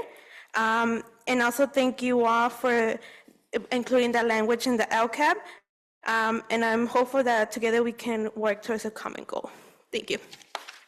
Thank you. Cabrera next, and then followed by Olivia Rodriguez Mendez. Or did I miss one? Who was the first one we did? Oh, Evelina Cabrera? That was you. Oh, then. Sorry. Ana Rodriguez? Oh, okay. Sorry. That's why I got a little lost. Olivia Rodriguez Mendez, followed by Ana Roman. Good evening. My name is Olivia Rodriguez Mendez, Program Manager at Youth Leadership Institute. Today, I'm here to present a letter from Youth en Que Madre Media program of YLI, who are also students and alumni of CVUSD. Firstly, I want to share with you the passionate advocacy of our youth participants who have been deeply engaged in understanding students' mental health and well-being within our district. Through youth-led research efforts conducted from 2022 to 2023, in partnership with HARC, we gathered compelling data.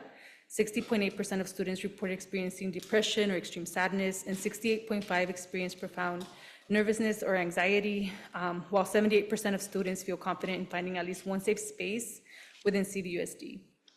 There's more we can do to ensure all students feel supported and included. We commend the establishment and continued support of the wellness centers and mental health services that have provided invaluable resources to students. However, our data shows that many students still do not feel adequately supported. Therefore, we urge the district to prioritize increased visibility and access to these critical services through campaigns to raise awareness of existing services, peer support networks, and regular mental health check-ins and screenings. You'll find these recommendations and more made by our youth detailed in the letter that I have for you all. Secondly, as part of Alianza's community justice campaign, I'm here to express our appreciation for CVUSD's commitment to restorative justice practices. Continuing to train staff in RJ principles is commendable and fosters a positive, inclusive school climate. As the district continues to strengthen RJ practices across school sites, transparency and accountability are essential. Therefore, we respectfully request the development and public availability of a comprehensive RJ implementation plan for CVUSD to clarify objectives, strategies, timelines, ensuring consistency and efficacy district-wide. In closing, I want to emphasize our commitment to working collaboratively with the board and district leadership on these important initiatives. Together, we can create an educational environment where every student feels empowered, supported, and equipped to thrive. Thank you for your time, and I look forward to our continued partnership in enhancing the well-being and educational experience of all students at CVUSD. Thank you. Roman, followed by Felix. Buenas noches, miembros de la mesa directiva, superintendente y presentes. Mi nombre es Mariana Román, soy madre de familia con 2 hijas en el distrito de Coachella, en Torrey Canyon y Desert Mirage. Esta tarde, ya noche, estoy aquí presente para apoyar la implementación de la justicia restaurativa en el distrito de nuestros estudiantes. Como madre, sugiero un plan detallado con la implementación de la justicia restaurativa, que este plan esté disponible y público en la página del distrito, el cual incluya un plan que informe, que destaque el estado actual de los programas de la justicia restaurativa en este distrito, que el plan informe y brinde al distrito y a la comunidad lo que está funcionando y qué áreas se necesitan apoyar. Sugiero que aparte se aumenten los fondos en el LCAD para asegurar los recursos para la justicia restaurativa en las escuelas, estudiantes y capacitar a maestros, personal, departamentos sobre las prácticas restaurativas. El trabajar como equipo, como distrito, como comunidad, somos beneficiados todos, pero aquí los más beneficiados importantes son nuestros hijos, los estudiantes de este distrito. Pido que se dé atención. Creo que cada departamento necesita ser escuchado. Podemos ver este departamento que se ha presentado ante ustedes. Como madre me preocupa porque mis hijos utilizan el transporte escolar. Yo soy madre y padre para mis hijas. Ellas toman los autobuses confiando en que el autobús está al 100% y lamentablemente no está. Entonces, así como este departamento, con la implementación y las prácticas de la justicia restaurativa, cada departamento tiene sus necesidades, cada departamento necesita ser escuchado, cada líder de cada departamento ponga atención. Realmente me voy triste de escuchar esto, porque los mecánicos son padres de familia, tienen a esposa e hijos en casa. Los bus drivers igual, ¿verdad? Entonces, nuestros hijos salen a la escuela y nosotros como padres nos vamos a trabajar, confiando en que estamos trabajando y nuestros hijos tienen la mejor apoyo. Entonces es triste que estos departamentos estén sufriendo. Sugiero y pido que escuchemos a cada departamento, se le brinde el apoyo, se le dé ese espacio a que expresen las necesidades. Estamos aquí desde temprano. Agradezco a todos los padres presentes, algunos ya se nos fueron porque somos padres de familia, dejamos a nuestros hijos en casa. Pero entonces tomemos atención, que este tiempo que estamos brindando nosotros como padres y como comunidad sea escuchado. Y gracias, buenas noches. Thank you. Perdón, pero Beatriz Félix o yeah, thank you. Araceli Torres after that. Hello, everyone. My name is Beatriz Felix. I'm a mother of 4. I work with Líderes Campesinas, and I am a community justice campaigns partner for Alianza Coachella Valley. As a former student many, many years ago, and now having 3 children attending the same district, I consider myself a person that understands the ongoing needs of the students in the district. And it is very important to me to implement restorative justice properly, as I have experienced the need for RJ for many years. I want to thank you for adding the funds to restorative justice, to the budget for the next 3 school years. But I do ask if you can please release a detailed plan for the upcoming years. That way we can possibly work together by identifying possible training funds for staff and teachers and the best ways to properly implement the steps needed for a positive result. To apply it properly, I believe all the teachers and staff need to be trained on the subject and understand it. Staff and teachers need the help. They have a lot of things to manage in school and their everyday lives. Sometimes they feel very overwhelmed and need the support as well as anyone else. In order to be the role model they need to be for the students, they have to have self-care training and understanding on the issue, because we know that children learn by looking at others' actions, and if they are the best role models, they get that from us, parents, teachers, and staff. I truly believe that if we implement restorative justice correctly, it will be the beginning of many amazing years ahead of us, that it would benefit all of us. I'm here to support our students, teachers, and staff in anything they might need regarding RJ. I think my partners and I are ready to work together with you guys if you guys allowed us to do it. I thank you so much for the opportunity to comment and have an amazing night. Thank you. Thank you. Araceli Torres, followed by Estela Salazar. Buenas noches, yo soy Araceli Torres y tengo un niño en la escuela primaria y yo estoy aquí para pedir también por los consejeros, que hayan consejeros que les guste el trabajo, porque en realidad pienso que a veces hay consejeros que solo están por el sueldo, la verdad, y he tenido malas experiencias, ¿verdad? Y he seguido escuchando de malas experiencias que los consejeros no tienen pasión por su trabajo. Y también quiero pedir para que aumenten los fondos para que haya más programas de justicia restaurativa en todas las escuelas, porque sé que están en algunas, pero no lo están implementando como debe de ser. Y pienso que los consejeros también necesitan esos entrenamientos más, pero que los entiendan, ¿verdad? Para que los apliquen bien y sean justos con todos los alumnos, no nada más con los alumnos con grados altos, que quieran decir que todos están bien, ¿verdad? Y pues también lo de los bases, que les pongan mucha atención. Mis hijos no ocupan el autobús, pero tengo familiares que sí lo ocupan. Gracias, buenas noches. Gracias. Estela Salazar y luego Sonia Rodríguez. ¿No está, Estela? Sonia Rodríguez. Followed by Lex Ortega. Buenas noches, miembros de la mesa directiva. Mi nombre es Sonia Rodríguez, soy residente de la comunidad de Meca. Mis hijos han estudiado en las escuelas Saúl Martínez, Toro Cañón, DC Mirage, respectivamente y de acuerdo a sus edades. Yo estoy aquí como padre y como miembro de la comunidad, y a mí me gustaría ver el proceso de implementación de la justicia restaurativa en sus 3 niveles. Construcción de la comunidad, la resolución de conflictos y la reentrada. Gracias. Gracias. Sorry, last but not least, Lex Ortega. Thank you. Good evening. My name is Lex Ortega, and I'm here representing the LGBTQ Center in Coachella and a part of the Community Justice Campaign with Alianza Coachella Valley. We work with several CVUSD students, and I want to talk about one CVUSD middle school student in particular. We'll call him Danny. Danny is openly gay, and sometimes he struggles with some behaviors in schools. Danny's home life is rough. Many of his siblings and his single parent have been incarcerated.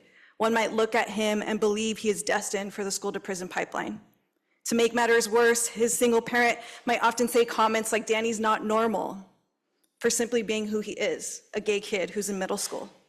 Because of this home life and family life, Danny has to have this hard exterior to make it through school days, so he doesn't get hurt or bullied. In reality, Danny dreads school.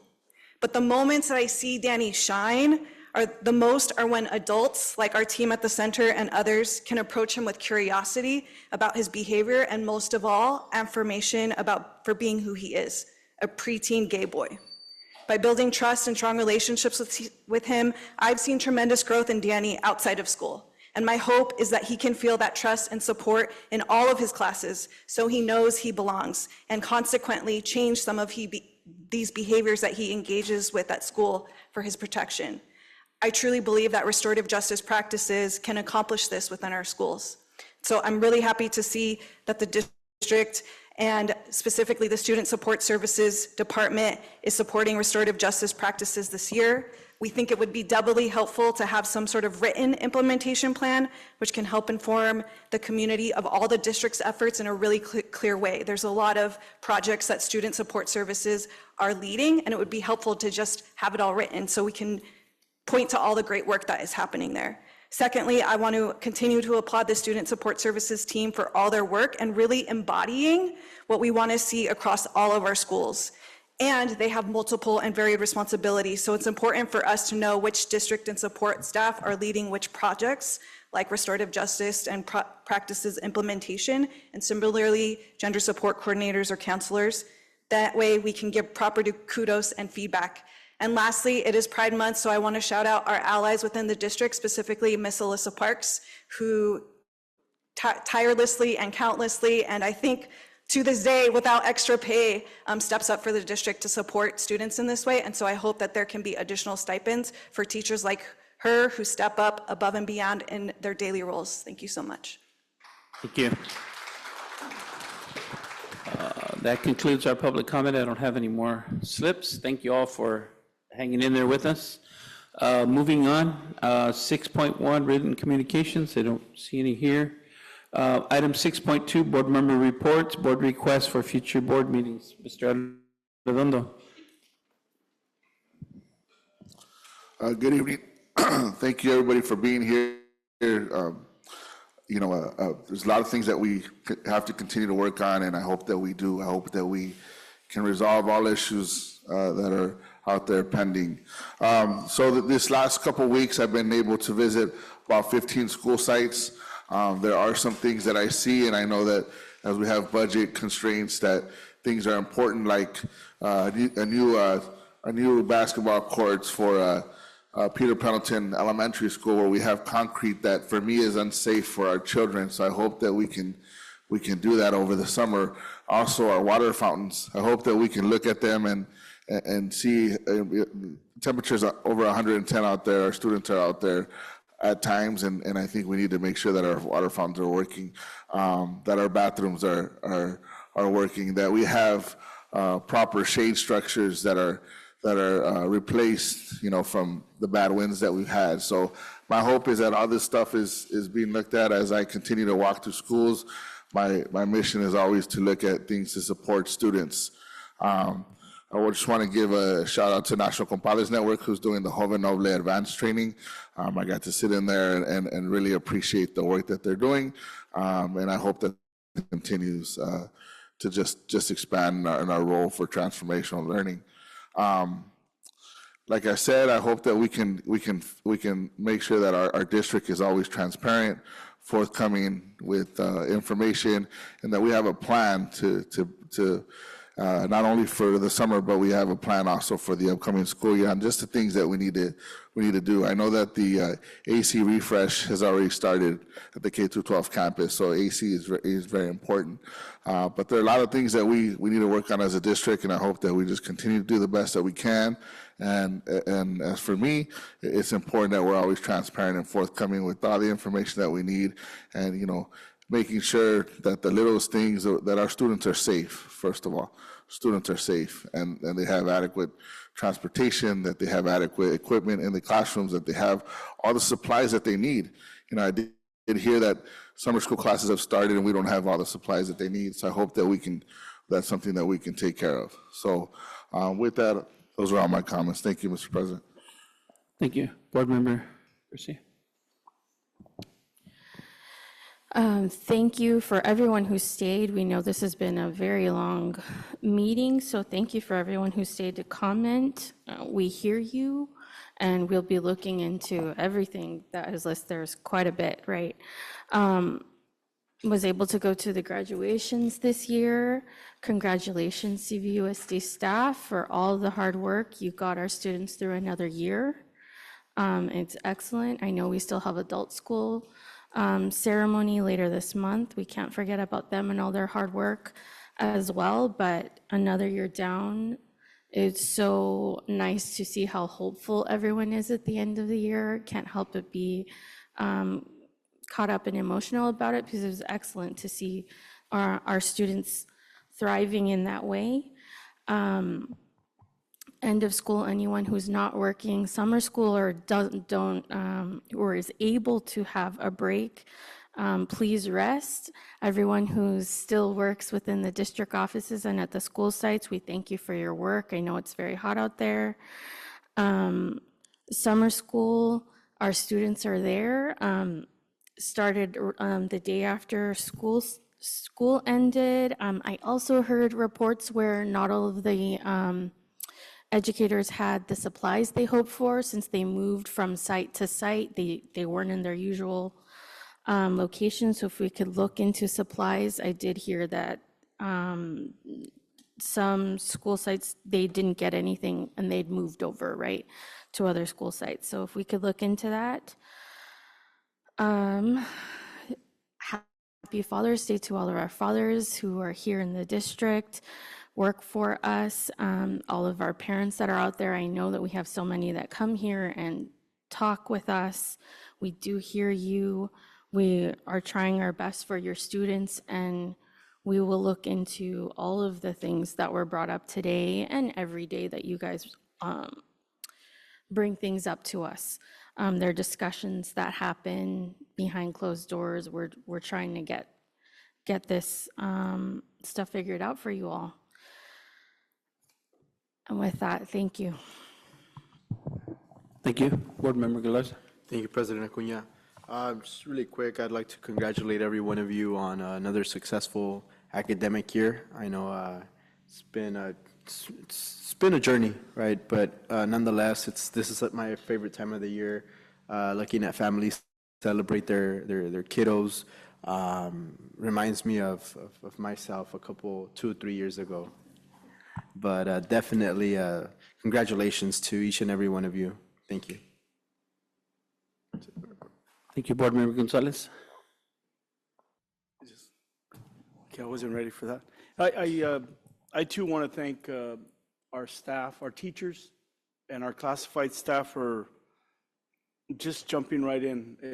We finished the school year and they started the following day. I found it amazing, of course, with that type of challenge, with the displacement of materials and trying to get them to the right classroom. And I would imagine that logistically that was very challenging, and obviously we're doing a great job. There has been some small hiccups, but I really want to thank Tiara Hitchen and B. Gonzalez, who are spearheading this whole campaign for summer school, and it's pretty awesome. I mean, I can't imagine finishing the school year. I thought they were going to go down for a couple of days, and when I learned they were going to start the next day, I could imagine the challenge that was. And again, I just want to thank our teachers and our staff for taking that on. Clerk Paz. Good evening, everyone. Those of you who are still here and those who left. And thank you for being here. I didn't think I was going to have anything to say, but I just want to share how touched I am about the turnout from the beginning of the meeting, all the public comments. And, you know, we're not perfect. And it's my job to listen to all of you, right? And all the things and the realities. And for me, it's how do we move together to address the challenges. And I want to thank Dr. Esparza for already starting those meetings to address the issues, and Mayela as well. And I'm also reflecting on the comments about restorative justice, because as I was listening to the situation within transportation and the lack of trust and relationship building, and I couldn't think of what other maybe strategy or intervention, but the community building part of restorative justice, that we need to see each other as people first. It doesn't matter what title, it doesn't matter who we are. We need to see each other as people to be able to respect and support each other and be able to have the difficult conversations without being offensive, without, you know, like letting it be more than it should be. We're all here to try to solve an issue, and we have a shared humanity. And so, and you might say, or some people, yeah, of course, because Silvia has been asking for restorative justice since before she was on the board, and she has bias or conflict or whatever it might be. But I was a teacher first. And as a teacher, after I stopped teaching and I was introduced to restorative justice, I was thinking of the worst situations I had in my classroom, the most difficult students. I was like, no way, what are you talking about, restorative justice? I mean, I was resistant when it was first introduced to me. And then when I was trained in it, and I thought about, yes, I had some students that were difficult, but I had successes. And what what contributed to those successes was that I had built a positive relationship with my students, and that my students saw me as a human being, and I saw them the same way. I would not allow just maybe I'm reminiscing of those good days and maybe a little more emotional to think about it now, but I would not allow any parties in high school. Oh, miss, but everybody is having a party and you're not gonna have it and it's the last day. And I was like, no, I need to make up for all the other ones. So what the students did for my birthday is they went around me, talked to the principal, and got the principal to agree to let them have a party during my period and that I wouldn't be allowed to stop it. And they celebrated my birthday and they knew that I couldn't do anything. The principal was there. And it's like, she said yes, and she's your boss. I'm like, okay. And again, they could do that because they saw me as a human being, right? So it's just, I am very hopeful. I believe that we need to strengthen our relationships. And yeah, we need to be able to listen to one another and start there. So thank you. Thank you, Vice President Vargas. Yeah, I also thank you for those words. This is inspired. I also had a list of things. I'm like, oh, what do I share for board report? I won't list the activities that I went to, but just two things. I did have the opportunity to go to the city council yesterday, but I'll share a little bit more maybe once we get to the item.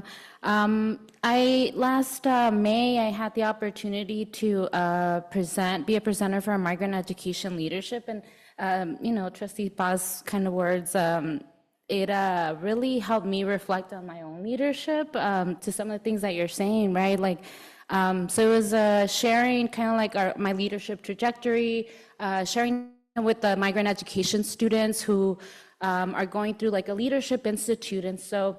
I was really nervous to do something on Zoom, but it really helped me, like just coming out of the last meeting, reflect on the leadership qualities that I really value, things that I share with them, like I'm a longtime learner. I know that, like you said, we're not perfect, that we always have to listen and learn and just acknowledge that we're not, always gonna have the right answers, right, and be, learn from that, right? Like we'll make mistakes and we have to take those opportunities to learn and grow. Relationship building is one of the things that I really value for me. I'm not a transactional leader, like you give me this, I give you that. I'm really about authentic relationship building, and I feel like that really resonated with folks. Trust. One of my things is humility. I think as leaders, we have a big responsibility, right? And I don't take that for granted sitting up here. Humility is one of the things that I really, truly value. So I share that with our students, right? I think one of the questions that kind of took me back, they asked, how do you deal with imposter syndrome, right? So our high school students are thinking about, as we're navigating these different spaces, and we have the promise opportunity, right? The collaboration we're doing with the city. Our students are going into spaces that as first generation students, we've never been part of, right? Never been included in. And so, I think that question really kind of took me back, like, wow, our students and young people are really thinking critically about the spaces that they're taking up on. And I think for me, like what I shared is that you have to continue working on it, right? Like I may be up here, but sometimes it just hits you, right? And you're posed with questions and challenges that it's like, oh, wait, am I meant to be here, right? And so, I think for me, as Trustee Paz was sharing her comments, it was really kind of a moment for me to like reflect, and I really appreciate everyone that's come tonight, right? And like I said, I don't take this role for granted, and it was a good opportunity to reflect. In terms of tonight's comments, I also, there were some comments that they shared that they're having some conversations with leadership. I'd like to continue to see that happening, and we're hoping, to address some of the challenges that, have maybe gone on for some time. I think some of the things I've been hearing for, since I got on the board, but yeah, I'll end it there. Yeah. Thank you all for those comments. On the interest of time, I'll keep mine brief. Just 2 items. First of all, I want to thank all the people who were helping, participated, and organized all the graduations and the promotions. It was a lot of work this year, especially to those who are at the Indian Wells, Desert Mirage, and CV High School, where it was extremely hot on a couple of those days. Thank you all for everything you did. I know the parents and the students were very grateful. And then all the other promotions. We have one left next week, which is the Adult Ed. Let's not forget them. And then secondly, kind of echoing what my colleagues are saying, I think I want to thank everybody who came tonight, regardless of what their position is. I've always had the position of it doesn't matter where you are, what your position is. If you get out, you stand up here and you come and participate. That's what this is. That's what democracy is all about. Better you come out here. We listen. We'll see what we can do. We'll take your comments into consideration. But the fact that you're here tells me that at least you care, and I think that's always important. Shouting at your TV kind of a thing sometimes, but coming out here is making a commitment, so I do appreciate, and I appreciate all the people who stayed till the end. I know, again, I apologize for our lateness in the closed session, but again, my thanks to everyone who stuck it out and stayed here to give us their comments. And with that, we'll move on. Let's see, where are we at? We're going to have 7.1, Ms. Hernandez, Director Hernandez, presentation of CVUSD's data from the Wellness Center, Riverside County Latino Commission, and student suspensions. So let's try to have quick presentations. Good evening, President Acuna, Board of Trustees, Executive Cabinet, and CVUSD District Community. So this evening, I am presenting data on those 3 items mentioned, the therapist referrals, Wellness Center, and suspensions. Our focus will be more on the awareness of the needs that our students are exhibiting and requesting services for. I think that's very important for us to be aware that our students are in another place and they're really facing different obstacles, very different than what we probably dealt with. So our Latino Commission therapists are stationed at every school site, and students can self-refer, be referred by teacher or parent. Secondary sites do have from 1 to 3, depending on need, and elementary sites have 1 therapist per site. And we do have 7 counselors that assist amongst the 14 elementary schools when there is either a waiting list or services that are being requested are those of support and not necessarily therapy. Students are provided 12 sessions as needed, or a 3 months of service, which would be once a week. I've kind of categorized the services, and I'll be providing through Ms. Tarango the detailed data. This is just more of an overview. Overall reasons, we've kind of split up the referrals into 5 areas: the self-help, the behavior, the social-emotional, the family, and the school area. Thus far this year, they had, up until April, this data is up through April, 2,738 students who received services. This here is just a long list of all the self-help topics and the number of services. These are students, not sessions, that were received. And looking at the chart to get a better picture, you would see that suicide ideation was a very large percentage of those 613 served. The next section of behaviors, these are behaviors that the students were exhibiting. The behaviors there are listed. We have 4, and they were almost equally split. Out of 422, we have the oppositional defiance behavior. That's something that we all need to learn to be able to understand, to be able to support our students in their learning. So this is, again, awareness to us as educators as to how we can best serve our students for their academic needs through therapy. And this here, we would see that oppositional behavior was 29% of the referrals for behavior. The other area is the social-emotional. 938 students were serviced. You see the reasons for referral: anxiety, anger, depression, grief, trauma, and stress.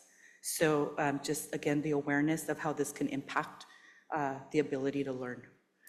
So the cases there are noted as far as number of students, and anxiety being our largest area. For our family, these are family-focused concerns and obstacles. 405 students were seen for that. You see the family reasons for referrals are noted, and our largest is our divorce or separation in the home. So having that and family problems being the majority of these referrals, and that makes a huge piece of that pie, which is very concerning, because these are things that maybe a student is not willing to disclose in the classroom. School directly with academic performance or any peer relations, attendance conflict, or discord with school personnel, we have 360. And again, we have the highest piece being the academic performance. So students seeking support because of that need. And again, the visual to kind of put it into perspective for us. Mental health and related services overall, we also have individual therapy that were 285 cases. We have family therapy that's available to our students and families, 52, and group therapy, 182. And that group therapy can come from the individual therapy or from our counselors that are supporting our therapists at the elementary level. And the numbers you see noted across are the 3 quarterly reports that we have, and I will provide those via Ms. Tarango, and those provide also further details as far as school sites. The other piece of our contract gives us information on the prevention and education of substance abuse services. So these are services that are provided. We did have individual services of 351, and from those we would have the stemming services of family services, group service, or individual family services that are going to be, that were put in place to support the student who was going through the substance abuse obstacle. That was the piece for our Latino, and I will be providing those, like I said, by the quarterly reports. Our next area of data is our wellness center services. Our wellness centers do focus on self-regulation techniques. So this teaches our students to recognize their emotional zones so that they're able to learn and acquire what's being taught in the classrooms. Triggers, emotional triggers that they can self-identify and maybe redirect, coping skills and strategies for these self-regulations, cultural and social awareness of the community that they belong to and the value that they hold within the community, and allowing for that safe space for our students to repair harm through mediation, conflict resolution, and restorative practices. And these are services that are provided amongst our wellness centers and our secondary schools. We do have some information on them.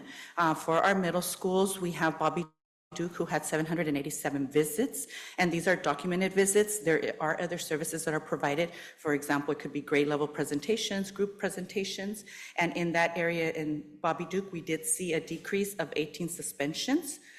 The top services requested were restorative circles, guided mediation, and individual support. They have noted 47 conflict resolutions at Bobby Duke. Kauai Desert Academy, 1,130 services or visits. Again, their services requested restorative circles, breathing exercises, individual supports. 290 conflict resolutions, and their suspensions pretty much maintained, they grew by 1. Toro Canyon Middle School, there we did have 882 visits, same needs, similars, although at that site we did have an increase in suspensions. So this data is also allowing us to focus on the additional trainings or check-ins that we will have to do as a department to support the middle school.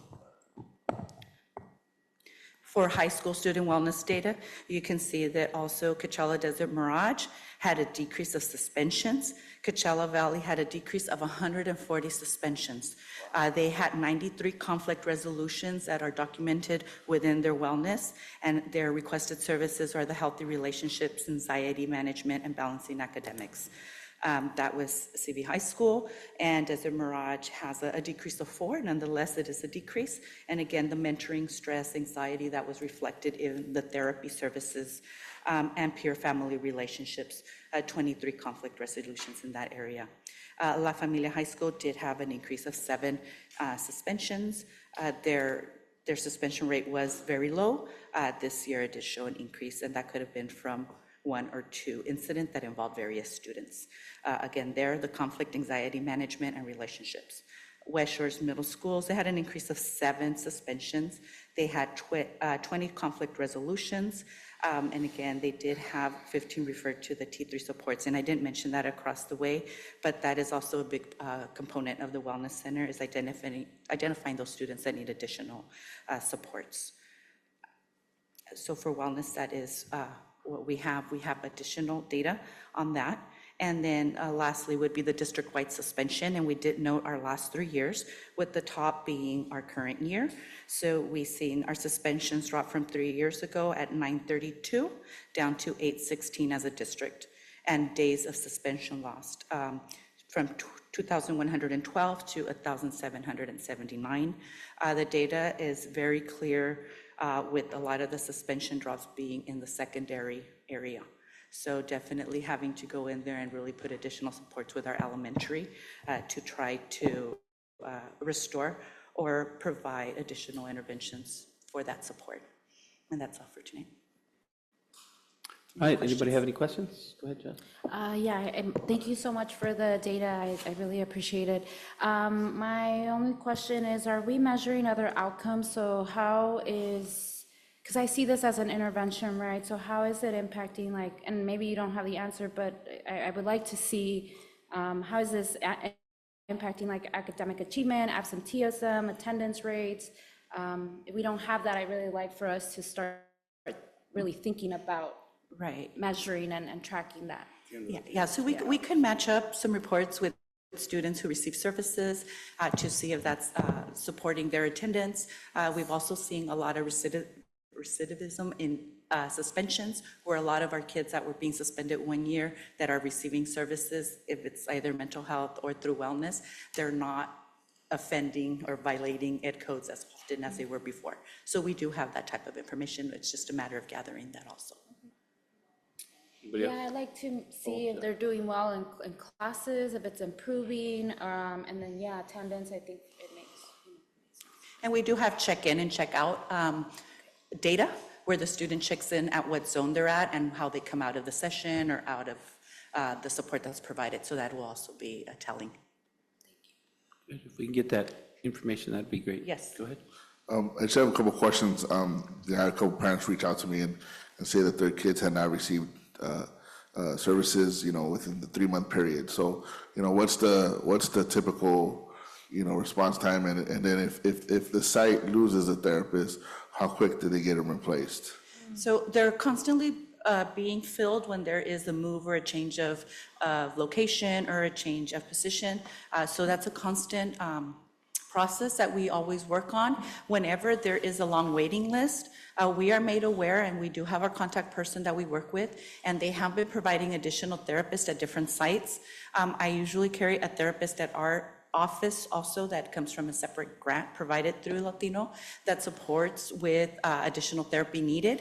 So again, I'm going to offer what we offered last year, that if there's ever a parent or a concern about someone not being able to receive services, please forward those to me so that I can make contact with the family or the schools to see what the concern is so that we can get them the services they need.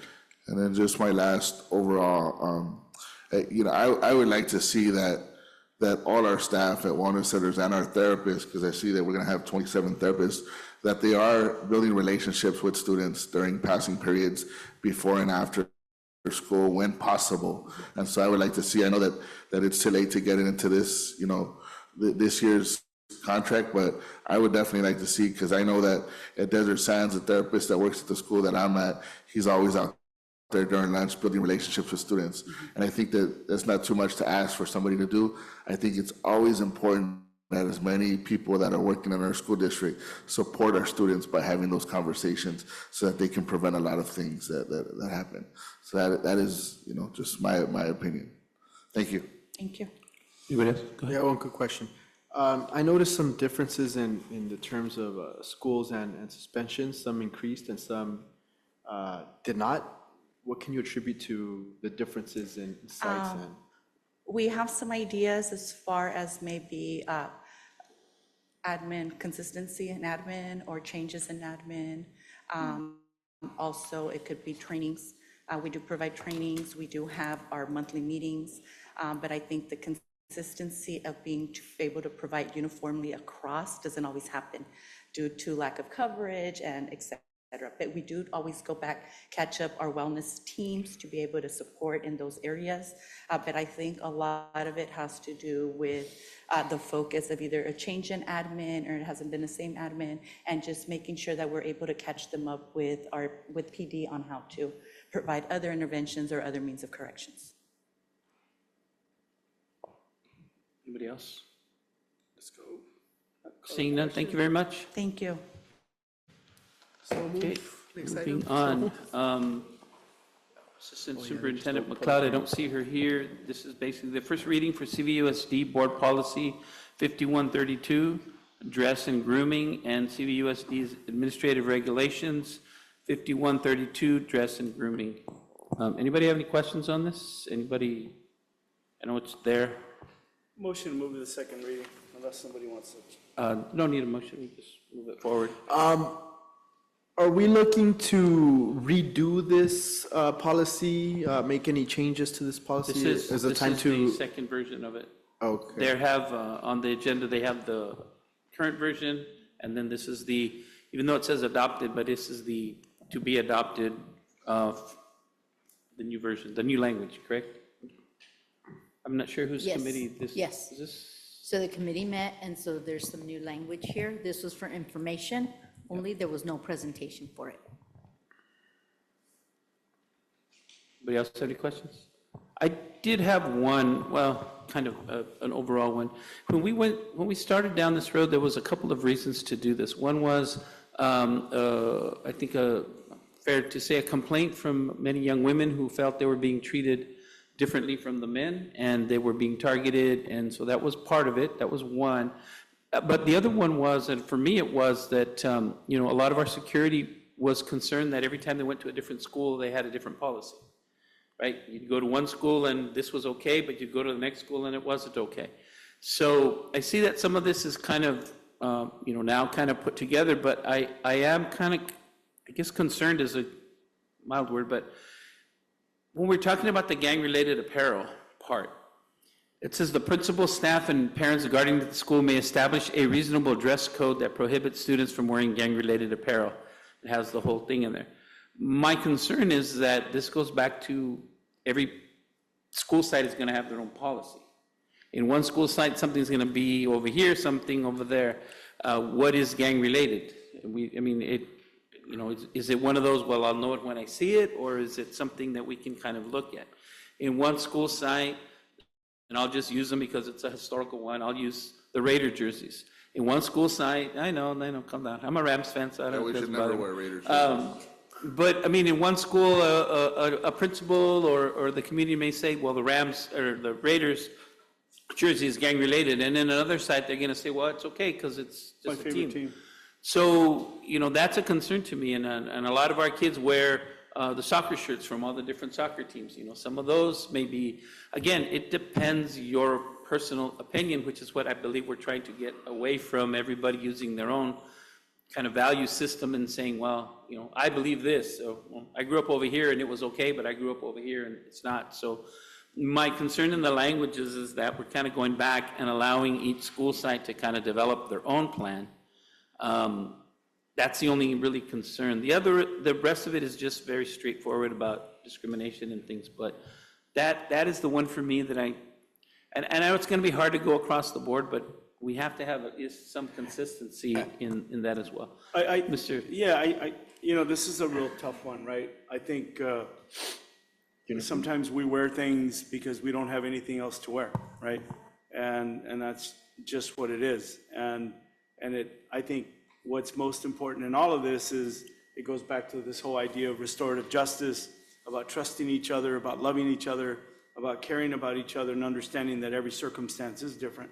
Even if we put it all in black and white and these are the guidelines, there's always an interpretation of the rule, right?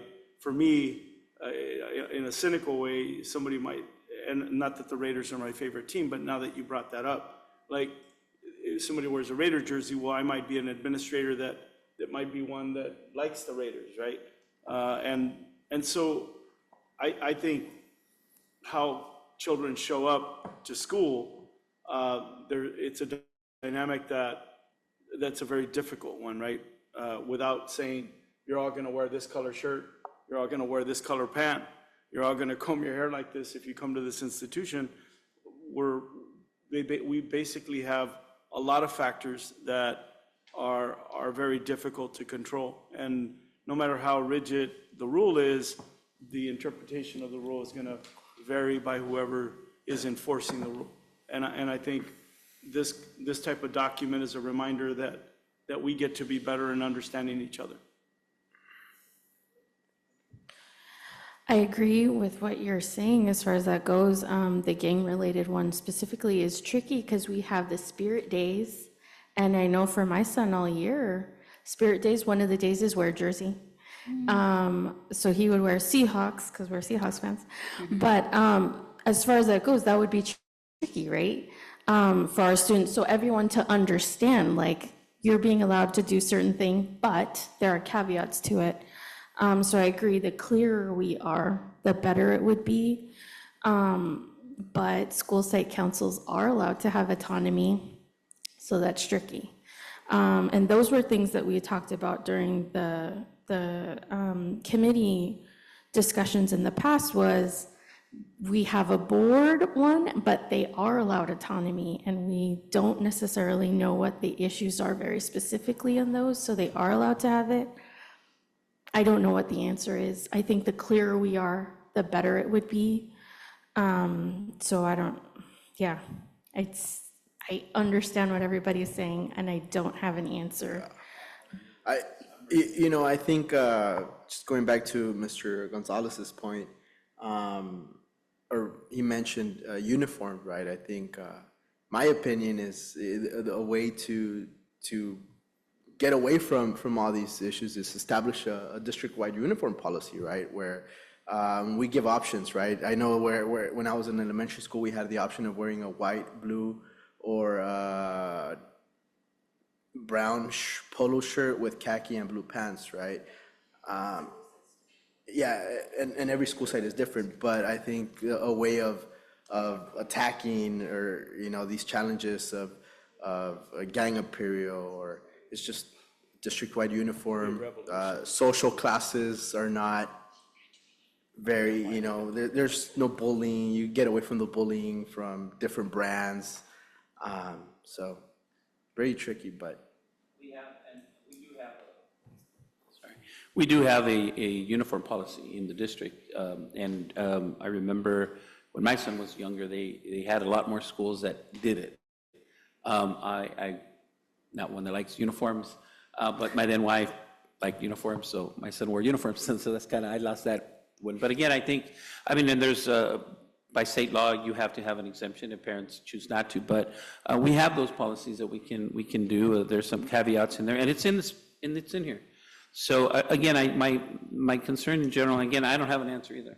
It's just that the more vague we make it, I just have a feeling that the more varied it's going to be, and at least we can kind of get it kind of generally in the same area. I think that would be very helpful. And again, I noticed the hat policy now, you can't wear them indoors. I get that. But before, there was one school where you could wear them any time and another school where they banned them altogether. So again, I'm talking about that kind of, so again, I don't know what the answer is. I just saw the language that seems kind of going back to that. Well, you guys decide, and until somebody complains, right? Kind of a thing. Mr. Acuna, I think we all agree that this is a complicated one. Could we, in the spirit of the time, we could? Yeah. I just have one. It's not just that language, it's not just in the gang apparel, it's at the very beginning too. So I do think we should have a district adopted policy, not a school by school adopted policy. We could bring this back for another reading after we work with it and we add some language so that we clarify. Okay. Sounds good. I think it, well. Huh? I was just gonna say, we can move on. Superintendent Esparza, public hearing, local control and accountability plan.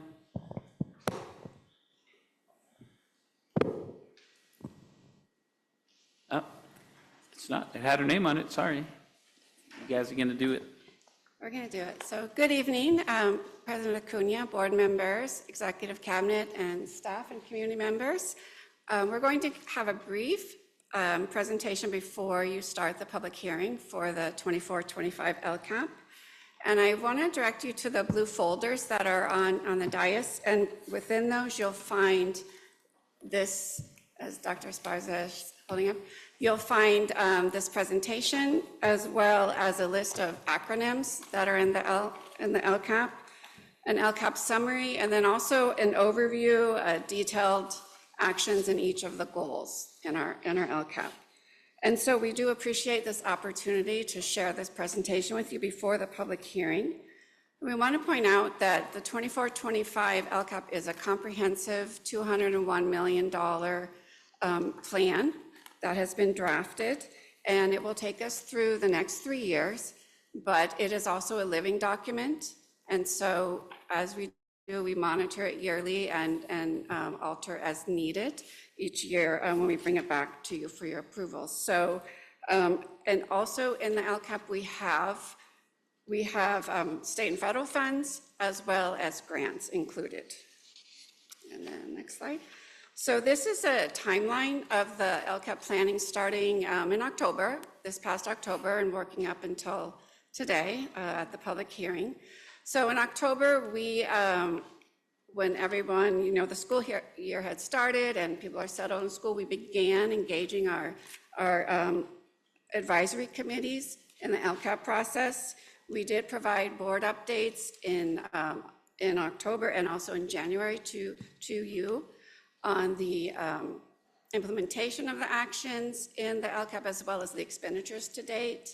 We have met with many different educational partner groups in various ways, including the LCAP Roadshow that we did at each school. And we also did it, provided at each department here in the district office for all of our educational partners so we could continue to get feedback and input. We had our LCAP survey, which Lorelei will talk more about in a minute. We had great response and a lot of feedback.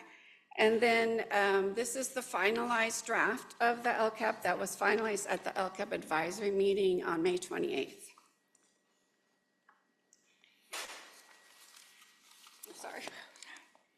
So as the planning timeline on the previous slide indicates, there were many stakeholder engagement opportunities throughout the year. So the different committees, meetings, board updates. But one of our engagement efforts was the LCAP survey. And this year, we almost tripled the responses, going from 7,900 responses in 22-23 to over 21,000 responses total this school year. That's over 13,000 more voices that provided input on the LCAP. This includes over 8,800 responses from families, which is 77% increase over last year, and double the responses from staff, both classified and certificated, as well as double the responses from students. And our student survey is given to students in grades 4 through 12. This was done during the school day. And those grades were selected because they have the comprehension and educational experience to provide input for the survey. So the LCAP survey was part of our LCAP Roadshow, as Karen mentioned, to increase awareness and understanding of the LCAP and also provide an opportunity for every parent, staff member, and 4th through 12th grade student to have their voice heard.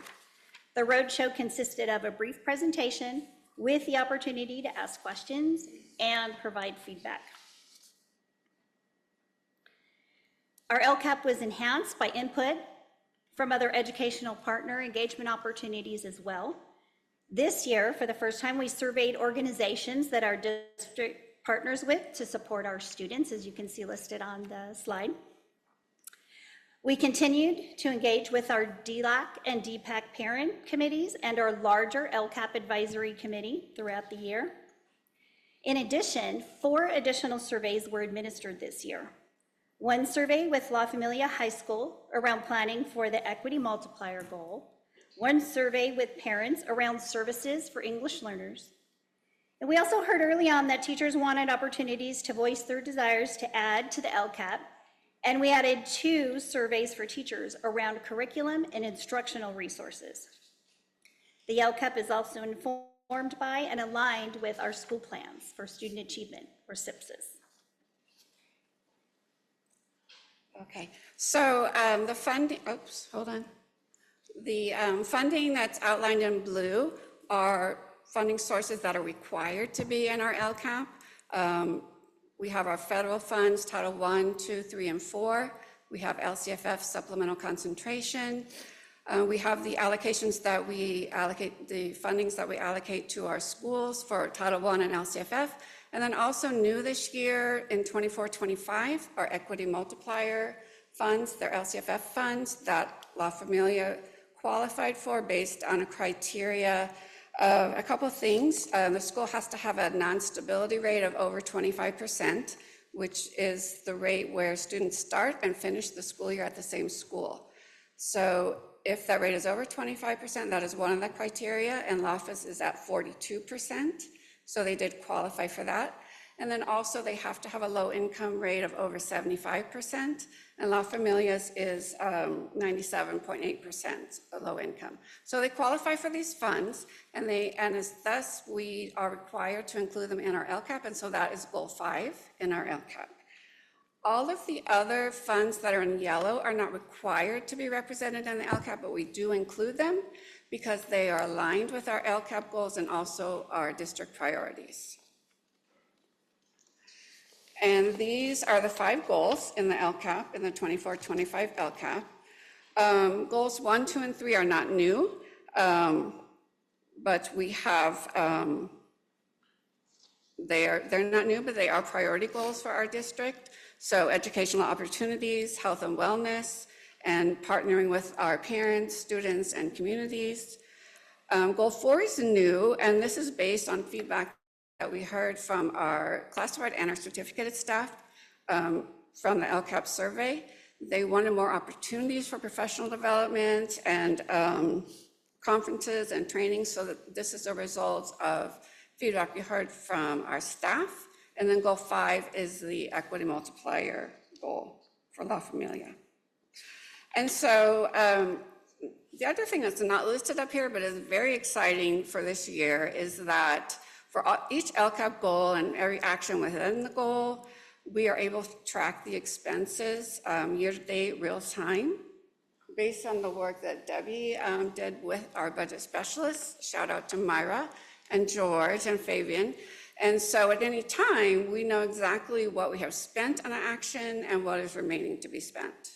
So that is very exciting news, and I think that will help us a lot to know where we stand year to date.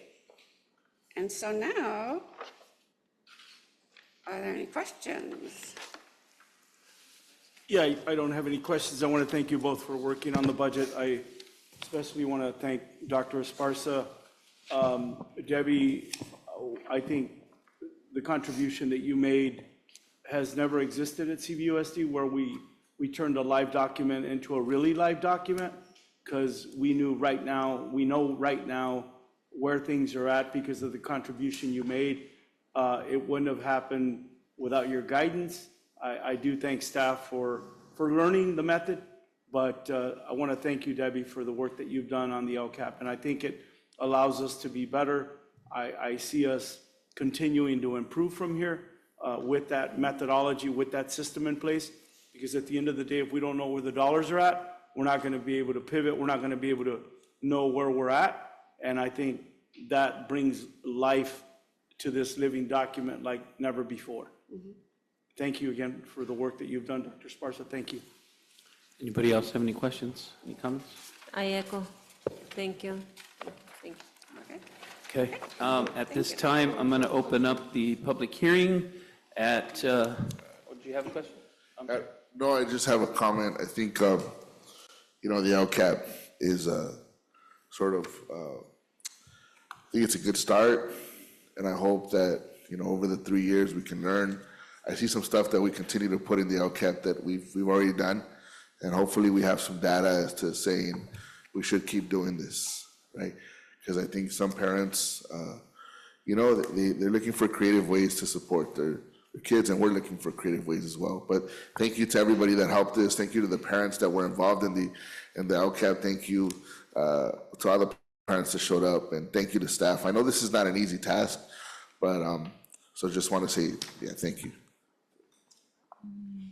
Okay, anybody else? Oh, just a quick comment. I just, going through it, I really appreciate the work that was done to really, just the formatting, I think really makes it even better, easier for, everyone to be able to figure out what pocket of money pays for what at the most basic level, right? So thank you for that. Yeah.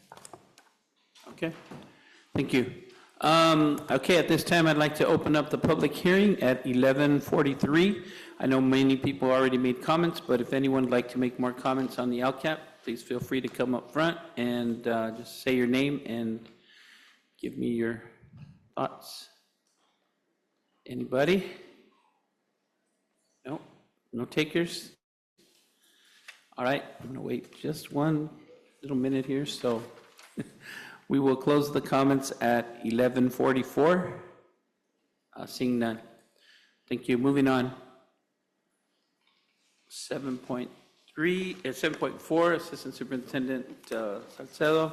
Public hearing, fiscal year 2024-25 proposed budget. Good evening, everyone. President Acuña, Vice President Vargas, board members, Dr. Esparza. Thank you, everyone, for hanging in there, staying with us. It's been a long night. I just realized it's 11. And thank you to the group, and just as we mentioned, to Debbie and the work that she's done with our team, and to Anna and Diana. Diana, who's on vacation because she got tired of me already, but Anna's hanging in there. This really was a lot of work this year with all of the changes that we've gone through and the different funding sources that we're using and that we're sort of putting to rest and moving on with just our regular general fund. So right now, we're in the process of estimated actuals and budgeting for our next year. So what we plan every year, remember, this is a 2-year process. When we begin the work of budget, it's a live document, right, as we mentioned with the LCAP, and it's accurate the day we build it. And from there on, it's changing every single day. Salaries change, not that we are making changes, but it changes because of our expenses, because of the revenue that comes in, depending on the governor, what they are allocating, and what we actually get, right? So one of the main factors of us planning our budget right now, as we begin the following year, we look at our cost of living adjustments, our COLAs. So that's the revenue that's coming in to the biggest portion of our revenue. This has truly been one of our biggest impacts this year. If you recall, when we started building this budget, we were actually under the impression we would be receiving 3.94% for this year. And that slowly changed, and we actually ended at 1.07. So those were millions of dollars of changes that we had to make and make adjustments to. As Debbie put it, the COLAs, the golden years are over. We're not normal to having the 12% increase or the 8.22 from last year. We're normalizing to a very small COLA, to really looking at our expenses and how they grow and how much of that increase covers our increased cost. So just building it off of, for our taxes, our fixed taxes on salaries, our step and column increases as employees move to the next step as they gain seniority, our health and welfare that continues to increase. So having that know of how many FTEs we're going to have, how much we're going to receive in revenue, and being able to plan on the years. So this is our biggest piece. We make sure that we add it to, as we know, to make sure that we're actually adding it to our current revenue in the out years. This is a view of what 23-24, 8.22, and then you see how it went to 1.07 COLA, and for the following year, it's going to a 2.93, which actually decreased. It's a increased in 1 year and decreased in the next. But this is essentially what we do. Our CPI, that's how we plan on expenses increasing. So every year, we make sure that in the out years, what we buy now is actually a little more expensive the next year. So just having that little bit of cushion. We also monitor and track what the governor is, how revenues are coming in, how taxes are coming in, because remember that how the state is impacted by the revenue, it also eventually impacts us. So we want to make sure we're staying informed and making sure that we know more or less, are we going to get the same funding or is it going to change? A couple of other slides that just to give you information. Enrollment, our AD, our average daily attendance, our unduplicated count. This is the big piece in our story. If you go back to 21-22, our enrollment was 16,625. Before that, we were a little higher.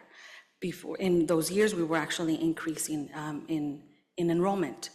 Our attendance percentage based on the enrollment was high. Remember, we have Saturday school, so at the very end, we would recover a couple of more students and additional revenue would come in. We're in the years where now, because of COVID, because of all the changes that we've gone through, and now that we're only being funded on our current ADA or our prior ADA, it's really important for us to focus in on that. Our enrollment, our attendance, our unduplicated count are the biggest factor the reason why we get other fundings. So the higher enrollment that we receive, the higher percentage, more E-rate funding that we receive. Our federal dollars are based on these numbers. So if one of the things that we focus on is how do we increase our revenue, this is where we're going to focus. We want kids to be in the classroom. However many students we have, it's about them actually being 100% of the time in the classroom, because that's what gives us additional revenue.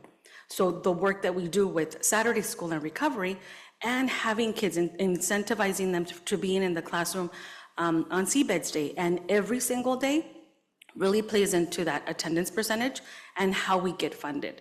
So we have been focusing on working with sites, making sure that if they are running a Saturday school, that they are doing it to recover attendance, to support students in the learning loss. And trying to think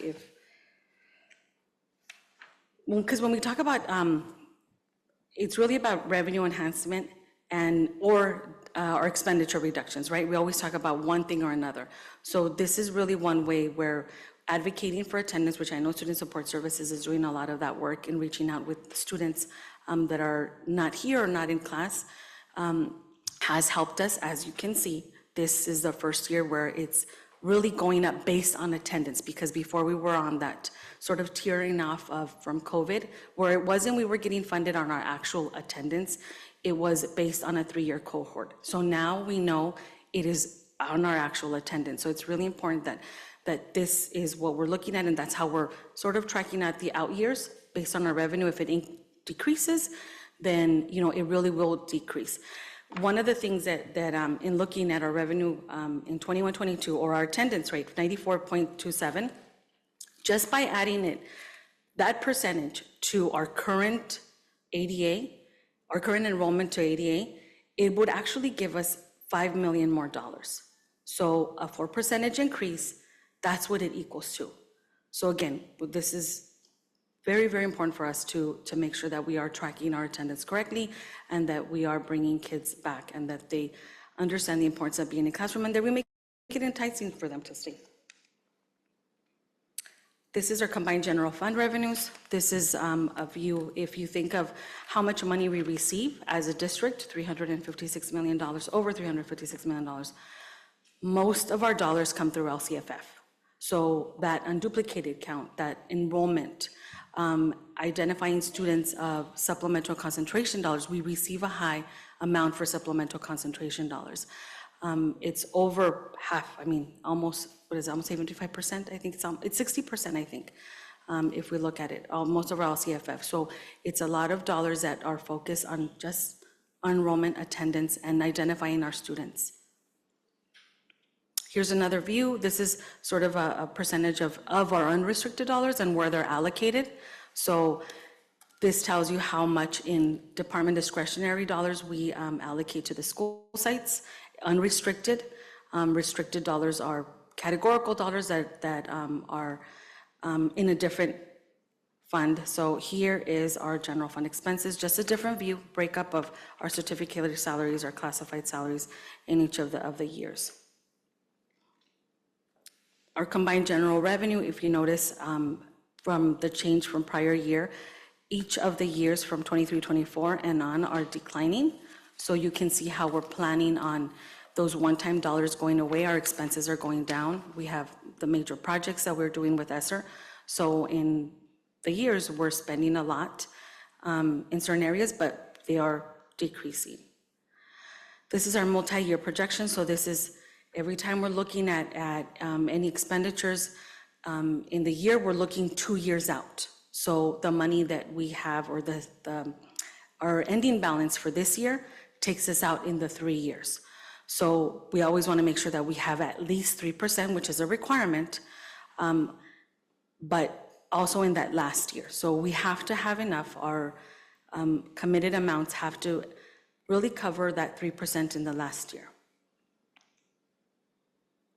This is just our restricted dollars. The same, we have dollars that also carry over. We also plan, these are dollars that we plan year by year. Every year we receive the dollars we should be spending, but there are some that also carry over, so we try and project that so we don't see that big swing in having a budget with revenue and expenses that are not being spent. So if we know we're not going to spend it in that year, we'll plan for the next year.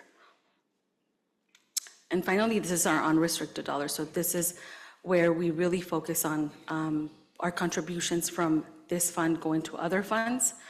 You'll notice that this is where we track, are we deficit spending? So our dollars that are coming in with our enrollment, our attendance, our LCFF dollars, do we have enough for those programs and services that are not in the restricted? So remember, these amounts have to cover any and all increases, and our cost of living adjustment to our revenue is to the amount based on attendance, not on the actual revenue that you see here.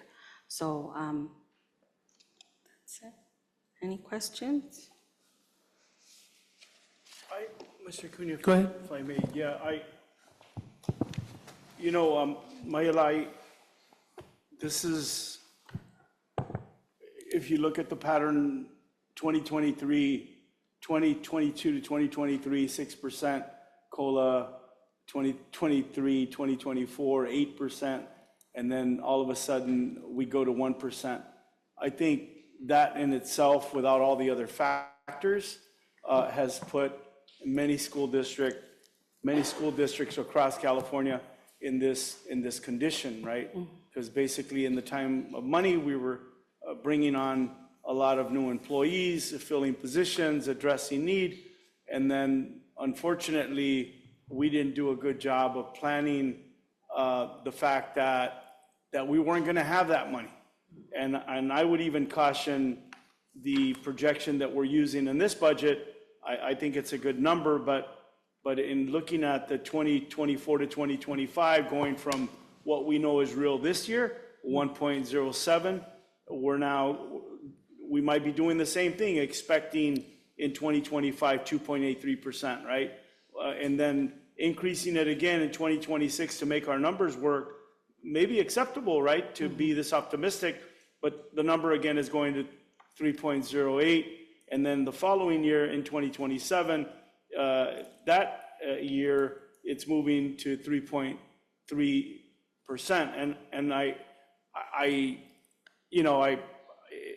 we're doing what we need to do, but I think if we're really going to be responsible, it'd be cool to create a budget around the same 1% projection, because, and if we get more money, well, that's a good thing, right?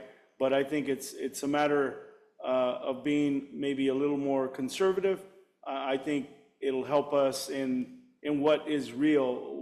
Along with this storm, we've had a couple issues, right? We had, the real issue is the decline in enrollment, as you said, when we went from 94% to 90%, that 4-point move, it doesn't seem like a lot, but when you add it up in terms of how we're getting paid by the state, it's $5 million, as you said, right? And I want to thank Debbie for making sure or recommending to our staff that we have better control by understanding the numbers very quickly, by putting methods in place and identifying those students that start missing school, that we're able to call them and maybe visit them to make sure that, to understand why they're not coming to school. And I think we don't want to find out, 20 days later and then do something kind of the way we've been approaching it now, but start looking at these patterns. Oh, well, wait a minute, the student has missed 2 days in a row, what's going on? And then getting out in front of it and try to capture his attention and his parents' attention to send him to school, right? Because unless we start looking at something that simple, making sure that kids come to school, we're going to be challenged, right? But again, thank you, Dr. Esparza, for the work you've done. Debbie, thank you for your contribution. Mayela, I know you've been at it for a while, and thank you. I know it isn't easy. Thank you.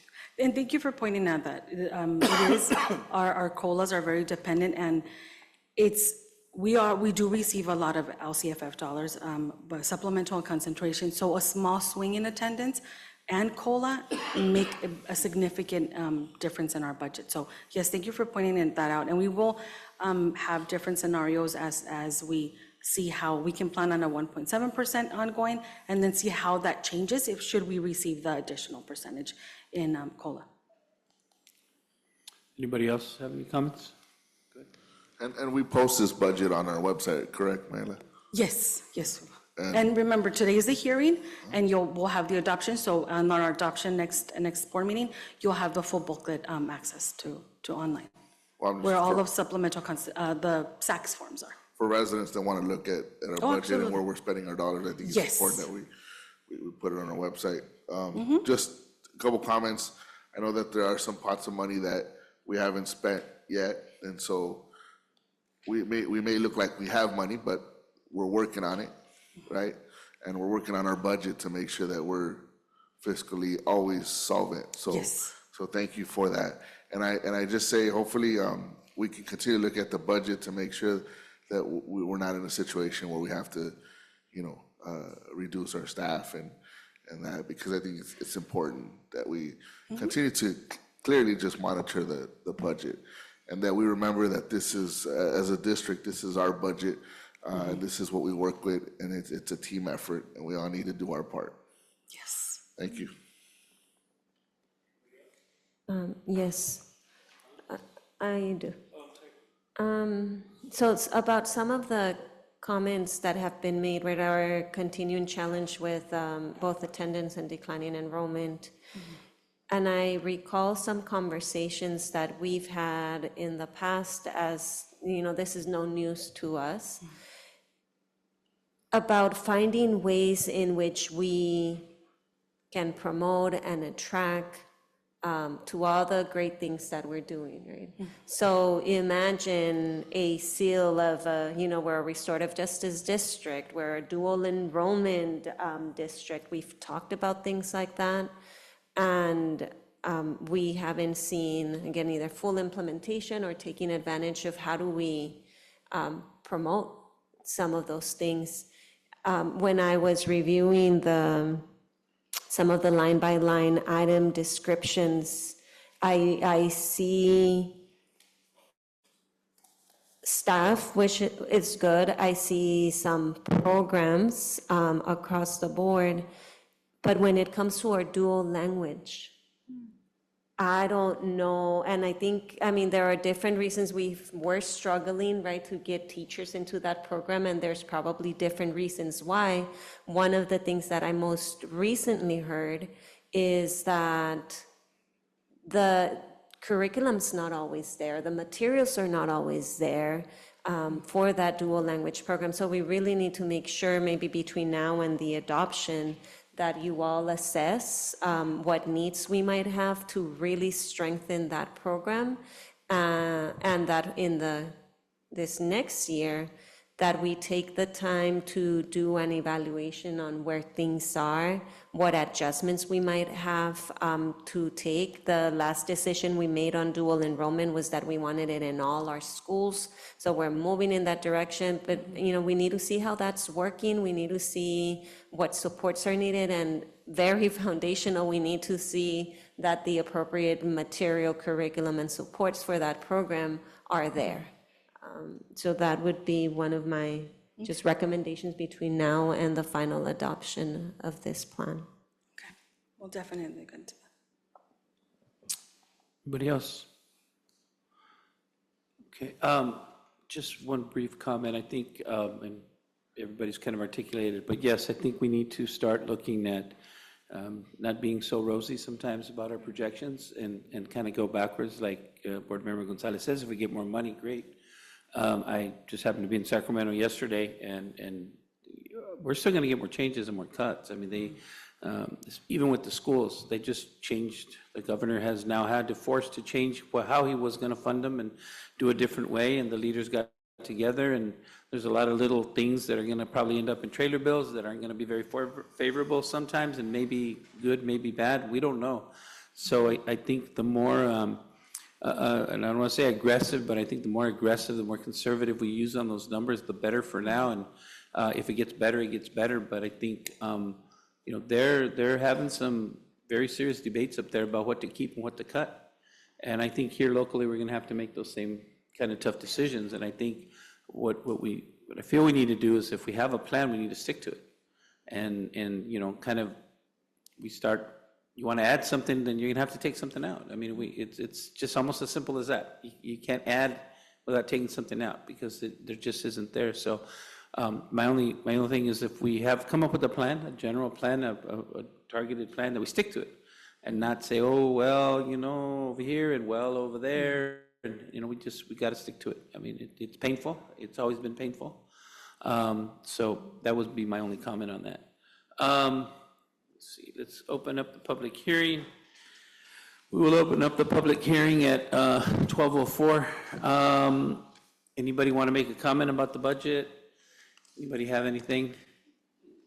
All right, seeing none, I'm going to close it a little early at 12:05, even though it's not quite 12:05.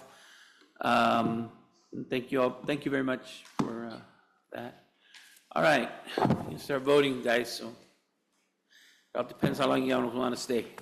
8.1, approval to adopt board resolution number 24-40 to nominate trustee Adonis Galarza. I have a motion and a second. Any discussion? All those in favor? Aye. All those opposed?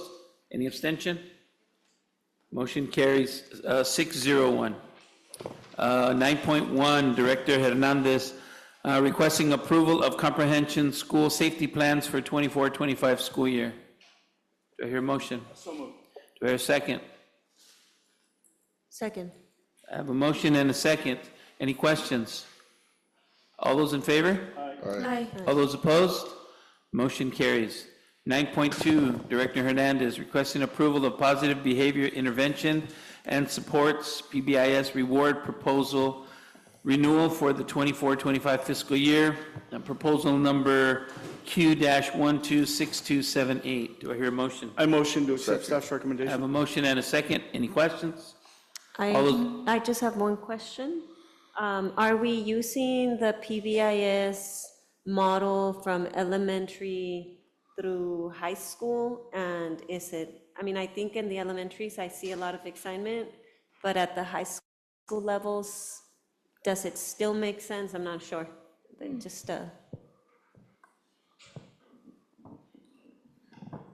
So Lisa's going to come up. Please know also that this is for the platform to gather data. the rewards, yeah. Yes, so this is a software platform that allows us to recognize our students by providing points from their ID card whenever they are doing an action of being safe, respectful, or responsible. It is implemented from TK through 12th grade. Those should be the expectations across our district, regardless of age. So it is a platform that is used across and should be implemented across. We do see a lot more happening with it in the elementaries, but it is definitely able to hold our high schools too. It's just making sure that our staff is on board with those expectations and recognizing them. Thank you. Anything else? Don't leave. Sylvia, nothing else? No. Oh, go ahead. So this contract ends in a year. I was wondering what we plan to do in the future, or just a comment, as we approach the end of the contract, looking at either doing something internally or what other options, just considering cost. So this is an app, so it's the sole purpose of accumulating the points, and it gives us reports.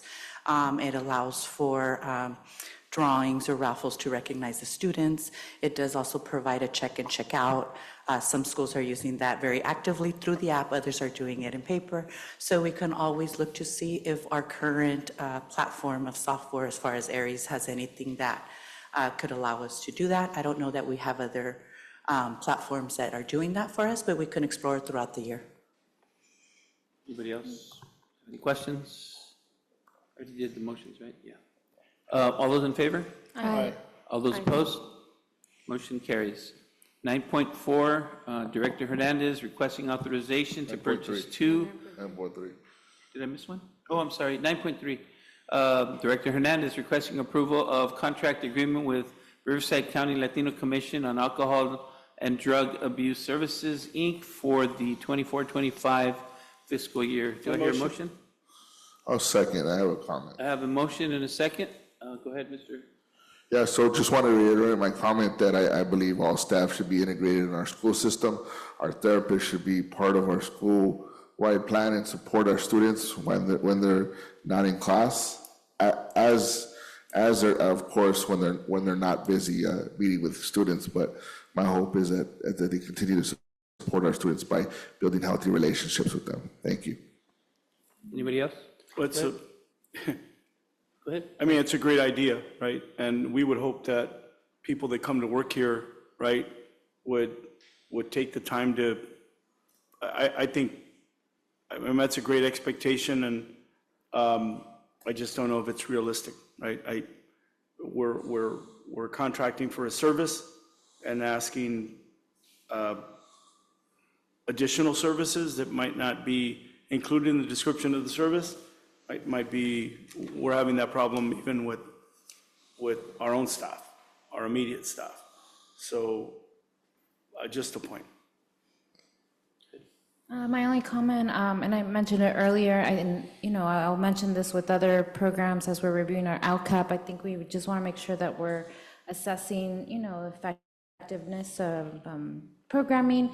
And I think with this, I'd like to see that, how is it tied to other outcomes like absenteeism? We just talked about enrollment and things like that. So that's my only thing. But Okay. Well, I think if those things are important, and then we should include them in the contract, right? It should be part of the description of the contract, but we're ratifying the contract as written, and you're asking for additional services, and I don't know if there's a different fee associated with those additional idealistic services that you're both requesting, right? Sorry, maybe clarify. I think for our staff, I'd really like for us to think about how programs in general, I think be great if we were able to do that with this. No, I agree. Yeah. I agree with both of you, but I'm just saying that we're agreeing to a contract for a stipulated amount, and that's what's on the table. Now, if we're going to change the expectation, right, or the service, and then we might be talking about a different contract. Yeah, no, my recommendation is just a recommendation, and I hope that it's something that I'm suggesting, right? I'm not asking for any more services, but I do know that other school districts, it's part of just what they do. So I'm not, for sure, not asking for us. You're making an assessment, maybe that may be factual or maybe not, right? Maybe you heard a story that one counselor is really cool at Desert Sands, and now you say that you're expecting. I'm not expecting anything, it's just my suggestion. I call for the question, Mr. Cunha. Anybody else have any comments? And actually, there is data, so she's going to try to put a packet together we for got some of an- that. yeah, an email, She yeah. already said Thank that. you. So, all right, moving on. We have a motion and a second. All those in favor? Aye. All those opposed? Motion carries 7-0. 9.4, Director Hernandez requesting authorization to purchase two 2024 Ford Chevrolet Sports Utility Vehicles vouchers for McKinney-Vento youth. A motion. I have a motion. Do I hear a second? Second. I have a motion and a second. Any questions? Seeing none, all those in favor? Aye. All those opposed? Motion carries. Item 9.5, Superintendent Esparza requesting approval of memorandum of understanding between the City of Coachella and the Coachella Valley Unified School District for the Coachella Promise Student Internship Program. I motion. Second. I have a motion and a second. Any questions, any comments? Just a question. Go ahead. So during Mayor Hernandez comments presentation to us, when he spoke with us, he said that there were administrative costs of $92K, but here it says there aren't any costs, so what is true? There's no cost to the district, so this is ARPA money, so the cost is coming from them. We are actually having people work outside of their regular contracted hours, as well as us having to use our own staff for payroll, as well as the purchase of iPads, and the purchase of materials for their Fridays that they're going to be meeting here. So students will get writing materials and things of that nature. So there have been several people, like our parent liaisons, our parent manager, and other staff members who have helped out to recruit a counselor. The counselor says she's gifting her time, but everybody that's worked outside of their contractual hours. And so to maintain it as well, they're also ordering food for every Friday, because they'll be with us for 6 hours. So to feed 105 kids, it's a lot of money. And so that's for those 6 Fridays. So everything is included within those administrative costs. Okay. Also, HR has put in time, overtime as well, in processing work permits. Okay, thank you. Any other questions? Any I comments? do have a comment, but Justin was. Yeah, so as I mentioned earlier, I got the opportunity to go to the council meeting. I think it was mentioned earlier at the public comment, there were some questions about the curriculum. I think that there's some plans around what's gonna, the trainings that students will be participating. I think in my opinion, I think it'd be great that, that as we're putting together that curriculum, that we're really thinking outside the box, thinking creatively, think about ways to really engage students in deep conversations. I think I'd hate for us to do another classroom, right, or another, let's not duplicate what we're already supposed to be doing in our classrooms, so, yeah. My only comment. Anybody else?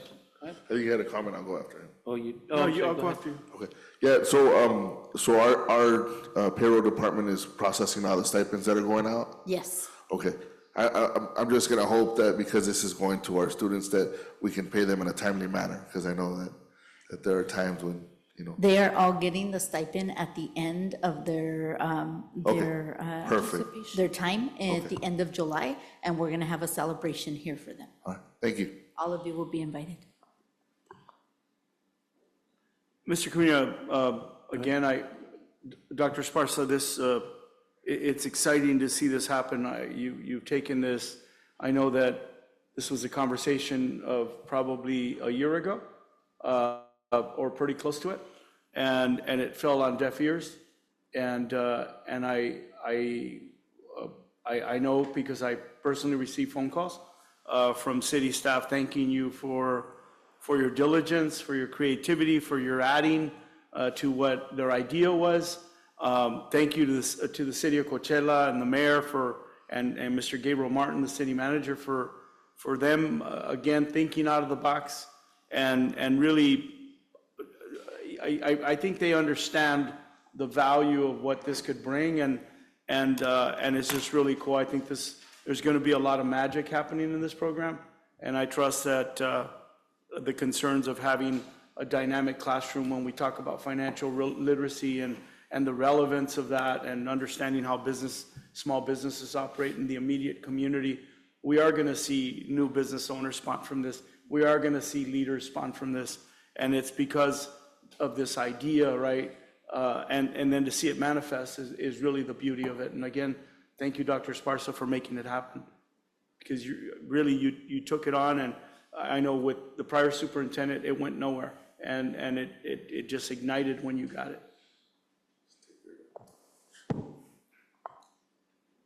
Well, good. Anything else? All right. All those in favor? Aye. All those opposed? Motion carries 7-0. Item 10.1, Dr. Alvarado, adopt board resolution number 24-39 regarding the education protection account spending determinations for fiscal year 24-25. Second. I have a motion and a second. Any questions on this?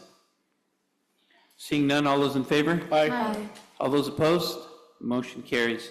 10.2, Director Pais, approval of agreement between Coachella Valley Unified School District and Interquest Detection Canines for 24-25.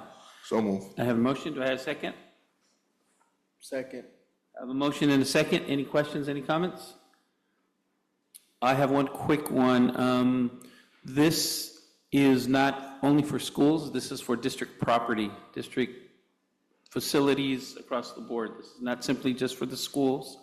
And where it says student achievement, I understand what they're saying, but it's not only for middle and high school, to parents, students, community, but it's also to staff, to district personnel, to everyone. This is not just targeting students, this is everybody. So, keeping everybody safe, not just simply going towards students. So just want to remind everybody of that because it doesn't really say that in the analysis. Okay, all those in favor? Aye. Aye. All those opposed? Motion carries. What is it? 10.3,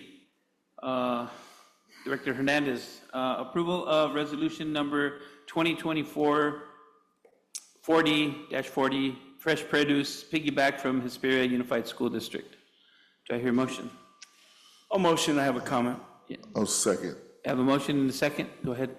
Yeah, my comment is, it's really cool that we're piggybacking off of what Hesperia School District is doing, but I'd like to see the school district start setting precedent on programs like this, thinking out of the box, forward thinking, where people are piggybacking off of what Coachella Valley Unified School District is doing. With that, my motion stands, Mr. Cunha.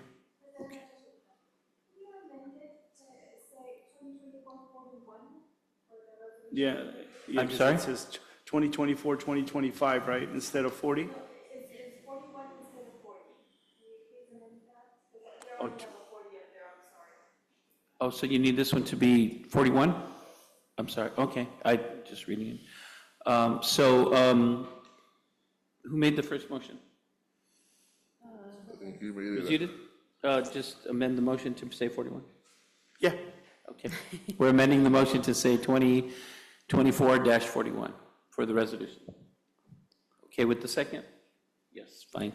All those in favor? Aye. All those opposed? Motion carries. Item 10.4, Ms. Torres, authorization to award bid number 169-2024 FB, district-wide relocatable storage buildings for expanded learning programs. Your motion? I'll motion. Do I hear a second? Second. Second. I have a second. Any questions? Was this the only bidder? Huh? Do we have any other bids? For this? It was the only bidder, yes, yeah. Okay, thank you. Yeah, because if we would have had a second bidder, she would have listed them out. Okay, thank you. Any other comments? Questions? One quick one, and again, I understand that this was urgency to move forward and stuff, but we've already started work and now we're voting on it. So we need to do better, whether it's at the facilities committee on us, that we, encourage them to move forward without basically say you got to wait till the board agenda. I take no responsibility for recommending to move forward. We need to follow process, and I agree with you. Yeah, and again, it's on all of us, but yeah, we need to do better. And again, I understand the urgency and the need to draw down the money, but again, we need to wait. I will say that staff recognizes that this funding method, as a matter of fact, in the next week, should they not have gotten out in front of them, I want to commend the work of Leticia, putting a project together so quickly and putting it out to public bid. It would have been a real tragedy, and it's still, I understand we still have a pocket of money that potentially, if not obligated here in the next week, we may lose. And to send money back to the state at a time when we're having these budget challenges, it would be unacceptable. So I understand this is maybe not perfect, but I also understand why staff got out in front of it because of the urgency of the need. Yeah, again, I just, we need to, it's just one of those things. I complain about the extra services, so I want to at least be consistent on that, so. Anyway, nothing else? All those in favor? Aye. Aye. All those opposed? Motion carries. 10.5, Torres, authorization to issue a contract with Sanders Inc. for architectural and engineering services for the district-wide relocatable storage buildings for the expanded learning program. I motion. I'll Have a motion, second. do I hear a second? Motion and a second. Any questions? All those in favor? Aye. All those opposed? Motion carries. 10.6, Torres again, authorization to proceed with the bidding process of the district office expanded learning program campus upgrades project and authorization to award a contract to the lowest responsible bidder. I motion. Have a motion, do I hear a second? Second. Have a motion and a secon. Any comments, any questions? I do have a comment. This was something that was brought to us in the Facilities Committee today. I have a question for Ms. Torres. Ms. Torres, I know we have, are we going to have enough time to follow, to put this back out to bid and not compromise the funding source? Okay, that's it. I just wanted to make sure. I have a quick question. How many days does this go out to bid for?